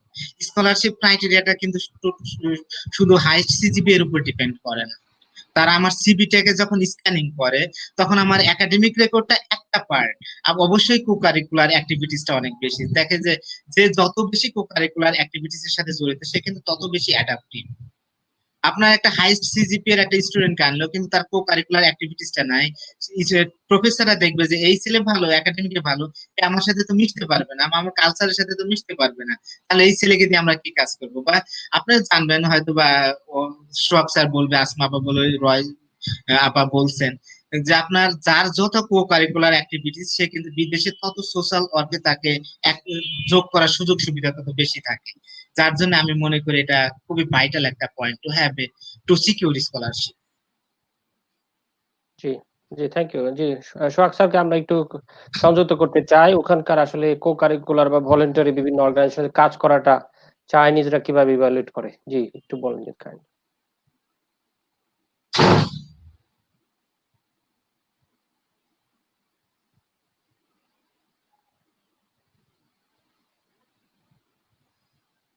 তার অ্যাডাপটিভ ক্যাপাবিলিটি, তার তার তার পিছিয়ে যাওয়ার ক্ষমতা, তার কাজের কতটুকু স্ট্রেস নেওয়ার ক্ষমতা কতটুকু আছে, সেগুলো আসলে মেজারমেন্ট করার জন্য আমরা যখন অ্যাপ্লিকেশন ফর্ম ফিল আপ করি তখন একটা থাকে, একটা ক্রাইটেরিয়া থাকে যে তার কি কি ক্রাইটেরিয়া কো কারিকুলার অ্যাক্টিভিটিস করে কিনা। সেখানে যদি ফিল আপ করা হয় সে কি কি ধরনের কাজ করে, সে ডিবেটিং সোসাইটিতে ছিল বা খেলাধুলাতে ভালো, তাহলে তার তার তার অ্যাপ্লিকেশনটা আসলে রেইজ করে, তার সে ভালো একজন ওয়েট ক্যারি করে ভালো। কিন্তু এটা থাকতেই হবে মাস না, বা থাকলে এটা ভালো, তার স্কলারশিপ বা অ্যাপ্লিকেশনে বা এডমিশনের জন্য হেল্পফুল। এবং চায়নাতে যেটা হচ্ছে, চায়নাতে কোকারিকুলার অ্যাক্টিভিটিতে অনেক আছে। যেমন ইন ক্যাম্পাসে আমরা বিভিন্ন ধরনের খেলাধুলা করি, যেমন ভলিবল খেলা, সাধারণত তারা ব্যাডমিন্টন খেলা শীতের সময় আমরা, বা পিএইচডি স্টুডেন্ট, আমাদের কিন্তু মাস্টার্স পিএইচডি স্টুডেন্টরা বেশি, তো এত স্ট্রেসে থাকে মানে অন্যান্য দিকে যাওয়ার মতো আসলে সুযোগ থাকে না। বিশেষ করে পিএইচডি স্টুডেন্টরা তারা তারা সকাল 8টার ভিতরে ফিঙ্গারপ্রিন্ট দিতে হয়। চায়নাতে যেরকম হয় ল্যাবে ঢোকার জন্য ফিঙ্গারপ্রিন্ট দিতে হয়, ম্যান্ডেটরি। ফিঙ্গারপ্রিন্টে ঢুকতে হবে, ফিঙ্গারপ্রিন্টে বেরোতে হবে, এবং মাঝখানে আরেকবার ফিঙ্গারপ্রিন্ট দিতে হবে। তো এত পরিমাণ স্টেপ থাকে, তারা আসলে অন্যদিকে যাওয়ার সুযোগ পায়। জি থ্যাংক ইউ। জি থ্যাংক ইউ সোহাগ স্যারকে আর বক্তব্যের জন্য। জি, শফিউল আজম স্যার অলরেডি আমাদের কাছে চলে আসছেন। একজন কোশ্চেন করছেন, আমি এটা শফিউল আজম স্যারের কাছে দিয়ে দিচ্ছি। লিখছে যে CGPA, if CGPA less than 3.5, is it possible for abroad degree? জি, আমরা যদি চায়নার কনটেক্সটে আসি। আচ্ছা, থ্যাংক ইউ। এটা আসলে খুবই ভাইটাল কোয়েশ্চেন। আমি আমার প্রথমে যখন বলেছিলাম যে ভালো স্টুডেন্টরা যেন চায়নায় অ্যাপ্লাই করে, তারা খুব ভালো করতে পারবে। ওখানে একটা জিনিস আমার আসলে মিস হয়ে গেছে বা আমি বলি নাই, সেটা হচ্ছে যে যারা মিডিয়াম ক্যাটাগরির বা একটু খারাপ সিজিপিএ করেছে তাদের ক্ষেত্রে কি হতে পারে। তো ব্যাপারটা হচ্ছে যে একটা লিস্ট কোয়ালিফিকেশন লাগে, যেমন অ্যারাউন্ড 60%। সো 60% মার্কস নিলে সে যদি অ্যাপ্লাই করে, সিজিপিএ এক এক জায়গায় এক এক রকম, সো এর পরে সে অ্যাপ্লাই করতে পারবে, সেটা নিয়ে সমস্যা হবে না। কিন্তু তাকে আসলে কম্পিট করতে হয় অন্যান্য ভালো স্টুডেন্টদের সাথে।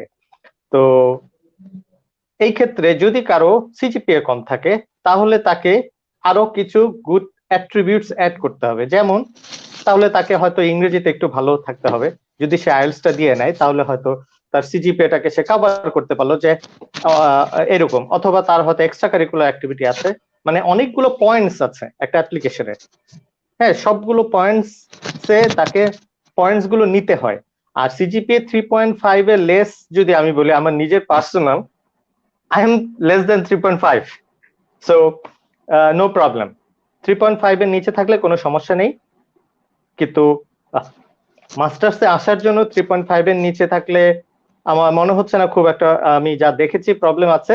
তবে তাকে চুজ করার ক্ষেত্রে এখানে সবচেয়ে ইম্পর্টেন্ট বিষয় হচ্ছে যে তাকে ইউনিভার্সিটি বা ডিপার্টমেন্ট চুজ করার ক্ষেত্রে অবশ্যই তার সাথে সামঞ্জস্যপূর্ণ ডিপার্টমেন্ট বা প্রফেসর বা ইউনিভার্সিটি চুজ করতে হবে। এখন আমি যদি লো একটা স্কোর নিয়ে খুব হাই স্কোরের একটা ইউনিভার্সিটিতে অ্যাপ্লাই করি, তাহলে খুব ভালোভাবে বোঝা যেতে পারে যে আমার অ্যাপ্লিকেশন রিজেক্ট হওয়ার সম্ভাবনা আছে। তো এই কারণে একটা খুব ইম্পর্টেন্ট ফ্যাক্টর হচ্ছে যে আমার স্কোর কেমন, কি আমার ইংলিশের প্রফিসিয়েন্সিটা কেমন, সেই চিন্তাগুলো করে আমার একটা ইউনিভার্সিটি এবং সাবজেক্ট চুজ করা উচিত, যেন আমার অ্যাপ্লিকেশনটা রিজেক্টেড না হয়। এটা কিন্তু খুব ইম্পর্টেন্ট। আমরা কিন্তু ওই যে লক এন্ড কি, যেটা আমি বলতে চাই, লক এন্ড কি স্টাইলে হতে হবে। আমি এমন ভাবে সেট করতে হবে আমাকে, যেন আমি ফিক্স হই, আমার অ্যাপ্লিকেশনটা রিজেক্ট না হয়।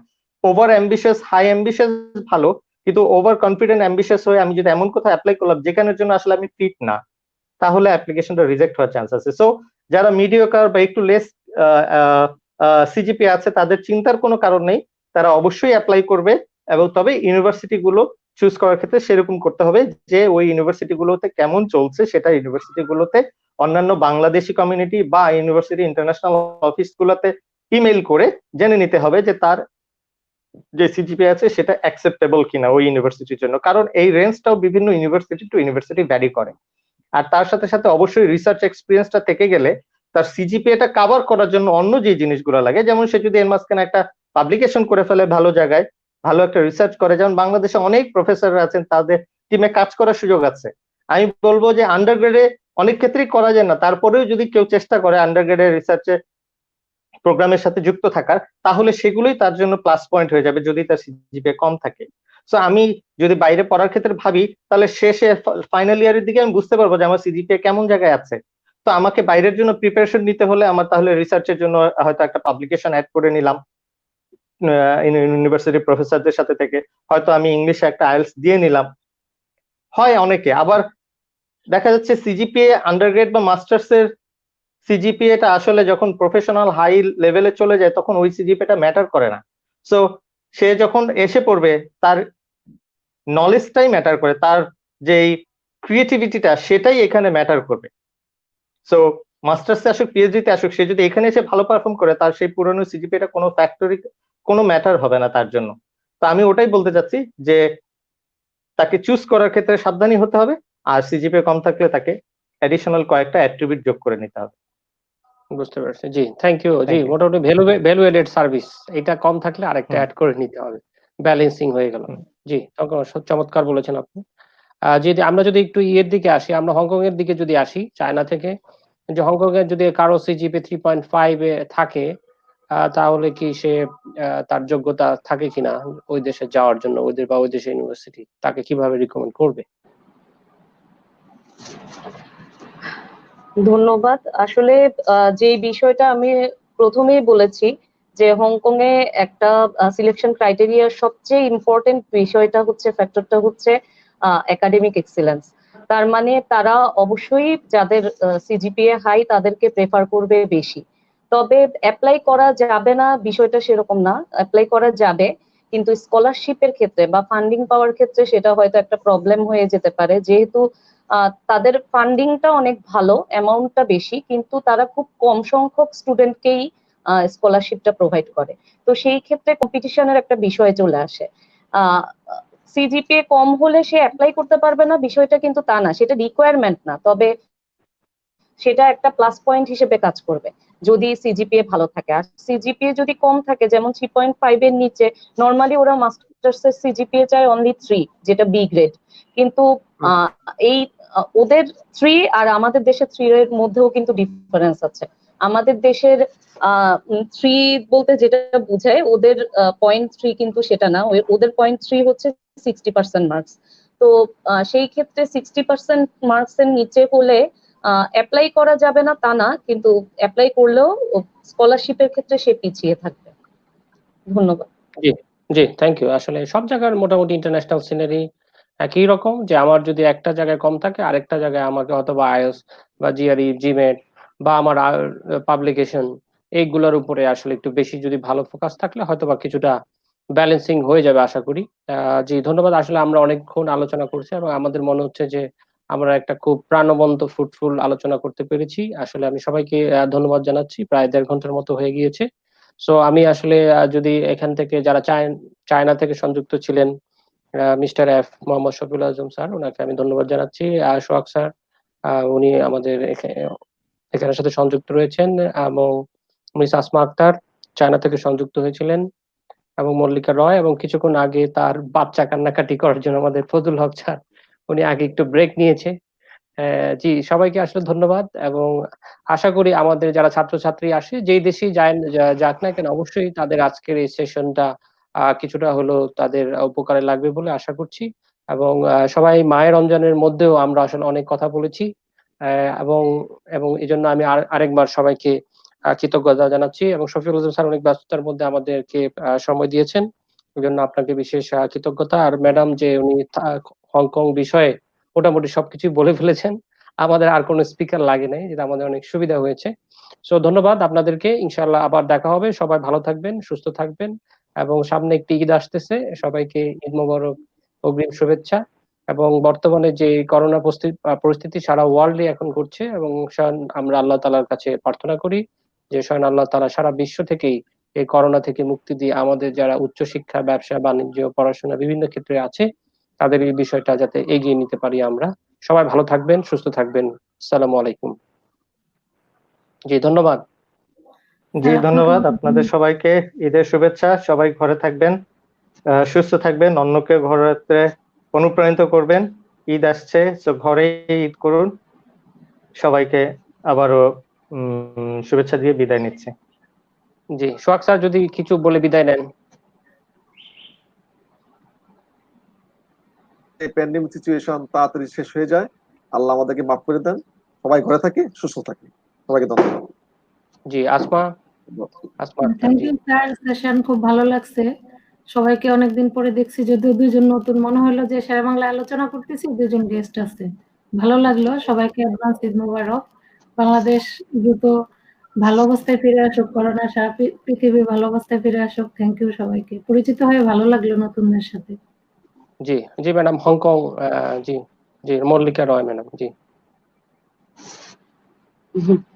সবাইকে ধন্যবাদ। খুবই ভালো লাগলো আজকের এই স্বতঃস্ফূর্ত আয়োজন, খুব উপভোগ করলাম বলা যায়। খুব খারাপ একটা সিচুয়েশন যাচ্ছে আমাদের সবার জন্য, তারপরও এই সিচুয়েশনের মধ্য দিয়েও এত সুন্দর একটা আলোচনা আমরা করলাম, পাশাপাশি আড্ডাও বলা যায়, অনেক কিছু জানলাম, অনেক কিছু শুনলাম।